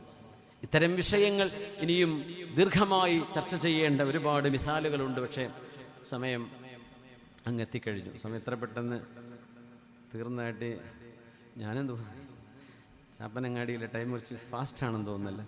അൽഹംദുലില്ലാഹ്, ഏതായാലും ഞാൻ അവസാനിപ്പിക്കുകയാണ്. ഇതൊരു ആശയം മുമ്പിലേക്ക് ഇട്ടതാണ്. നമുക്ക് ചിന്തിക്കാനും ദീനിനെ ഉൾക്കൊള്ളാനും വിശുദ്ധ ഖുർആനും ഹദീസുകളിലേക്ക് നമ്മൾ കടന്നു ചെല്ലുമ്പോൾ വാക്കുകളിൽ നിബിധങ്ങളും അല്ലാഹു ജല്ല ജലാലു നമുക്ക് പഠിപ്പിച്ചു തരുന്ന സഭ്യതയെ മനസ്സിലാക്കാനും അസഭ്യമുള്ള വാക്കുകളോ ചീത്ത പറച്ചിലുകളോ ആക്ഷേപങ്ങളോ നമ്മുടെ വാക്കുകളിലും പ്രവൃത്തികളിലും വരരുതെന്നും അതുകൊണ്ടുണ്ടാകാവുന്ന ഏറ്റവും വലിയ ദാരിദ്ര്യമെന്ന പരലോകത്ത് നരകത്തിലേക്ക് വലിച്ചെറിയപ്പെടുന്ന നമ്മുടെ അമലുകൾ മുഴുവനും ചോർന്നു പോകുന്ന മഹാപകടത്തെക്കുറിച്ച് കാത്തിരിക്കണമെന്നും പുണ്യനബി പഠിപ്പിച്ചൊരു സംസ്കാരം അവിടുന്ന് പഠിപ്പിച്ചു. മാകാന ഫാഹിഷൻ വലാ മുതഫഹിഷ വലാ സുഖാബൻ ബിൽ അസ്വാഖ്. ഹബീബായ നബി തങ്ങൾ ഒരിക്കലും പൊതു ഇടങ്ങളിൽ ഒച്ച വെച്ച് സംസാരിക്കാറില്ല. അങ്ങാടികളിൽ ഹബീബായ നബി ഒരിക്കലും മോശം വാക്കുകൾ ഉപയോഗിക്കാറില്ല. അപ്പം നമ്മുടെ മക്കളെ അങ്ങനെ ഉപയോഗിക്കുമ്പോൾ അതിനൊരു ബദൽ സംവിധാനം പറഞ്ഞു കൊടുക്കണമെന്ന്. ഇങ്ങനെ പറയരുത് മോനെ, ഇങ്ങനെ പറയാവൂ. ആ വാക്ക് ഉപയോഗിക്കരുത്, ഇങ്ങനെ പറയാവൂ. ഇത് 7 വയസ്സ് മുതൽ 14 വയസ്സ് വരെയുള്ള കാലഘട്ടം, 1 മുതൽ 7 വയസ്സ് വരെയുള്ള കാലഘട്ടവും 7 മുതൽ 14 വരെയുള്ള കാലഘട്ടം. ഒരു കുട്ടിയുടെ 14 വയസ്സിനുള്ളിൽ നിങ്ങൾ തിരുത്തി കൊടുക്കുന്നതേ ആ കുട്ടിക്ക് തിരുത്താൻ പറ്റൂ, അതിനപ്പുറത്ത് തിരുത്താൻ കഴിയില്ല. 14 വയസ്സ് വരെ മാതാപിതാക്കൾക്ക് കുട്ടിയെ മാറ്റാൻ കഴിയുള്ളൂ. 14 കഴിഞ്ഞാൽ അങ്ങനെയാണ്. അതുകൊണ്ട് മക്കളിൽ മാറ്റം നമ്മൾ വീട്ടുകാർ സംസാരിക്കുന്നിടത്ത്, വാപ്പയും ഉമ്മയും സംസാരിക്കുമ്പോൾ, ഭാര്യയും ഭർത്താവും സംസാരിക്കുമ്പോൾ, മുതിർന്ന മക്കളുടെ മുമ്പിൽ സംസാരിക്കുമ്പോൾ അസഭ്യവാക്കുകൾ പറയാതിരിക്കുക, ബഹളം വെക്കാതിരിക്കുക. മക്കളെ കിട്ടിയത് കൊണ്ട് തല്ലി ചതക്കാതിരിക്കുക. മക്കളോട് അവരുടെ ബുദ്ധിക്ക് മനസ്സിലാകുന്ന വർത്തമാനം പറയാം. മനുഷ്യൻ ബുദ്ധിയുള്ളതാണ്. ഈ ബുദ്ധിയോട് സംസാരിച്ചാൽ ഏത് കുട്ടിയും മാറും. അതുകൊണ്ട് let's communicate, let's converse with brains. Brain എന്ന് പറയുന്നത് അള്ളാഹു സംവിധാനിച്ച വലിയൊരു അത്ഭുതമാണ്. ആ അത്ഭുതത്തിന് തകരാറ് വരാതെ, ജുനൂന് വരാതെ, ആ ദാഖിറത്ത് അള്ളാഹു തന്ന മെമ്മറിക്ക് നഷ്ടം വരാതെ, നമ്മുടെ സംസ്കാര ചിന്തകൾക്ക് മാറ്റം വരാതെ, ലോകത്ത് നടക്കുന്ന ഏത് ചവറും നമ്മുടെ സ്ക്രീനിൻ്റെ മുമ്പിലേക്ക് വരുമ്പോഴും ഞാനൊരു മുസ്ലിമാണ്, എനിക്ക് എൻ്റെ ഹബീബ് പഠിപ്പിച്ച ഒരു കോഡ് ഓഫ് കണ്ടക്ട്സ്, എങ്ങനെയാണ് പെരുമാറേണ്ടത് എന്ന മാന്യതയുടെ വരമ്പുകളുണ്ട്, അതിലേ ഞാൻ നിൽക്കാവൂ. എൻ്റെ സ്ക്രീൻ ടൈം എനിക്ക് കൺട്രോൾ ചെയ്യണം. ഉമ്മ വാപ്പ ഫോണങ്ങെടുക്ക് നിർത്ത് എന്ന് പറയാൻ കാത്തിരിക്കാതെ മക്കളായിട്ട് ഞാൻ എൻ്റെ സമയം കൊന്നുകൊണ്ടിരിക്കുകയാണ്. ഈ ഡിവൈസ് എന്നെ പഠിക്കാൻ അനുവദിക്കുന്നില്ല, ഈ ഡിവൈസ് എന്നെ നിസ്കരിക്കാൻ അനുവദിക്കുന്നില്ല, ഈ ഡിവൈസ് എനിക്ക് എൻ്റെ എക്സാമിനെ പ്രിപ്പയർ ചെയ്യാൻ എന്നെ അനുവദിക്കുന്നില്ല. അതുകൊണ്ട് 1 മണിക്കൂറായില്ലേ, സ്റ്റോപ്പ് ഇറ്റ്. ഇതൊരിക്കലും മരണം വരെ തീരാത്ത സംഗതിയിൽ വരുന്നത്. ഞാൻ നിർത്തുകയാണ് എന്ന് ഉമ്മയോ വാപ്പയോ സ്നാച്ച് ചെയ്യുമ്പോഴല്ലേ അവരോട് ശത്രു തോന്നുള്ളൂ. അതുകൊണ്ട് പൊന്നുമക്കളെ, നിങ്ങളായിട്ടത് നിർത്തുക, നിയന്ത്രിക്കുക.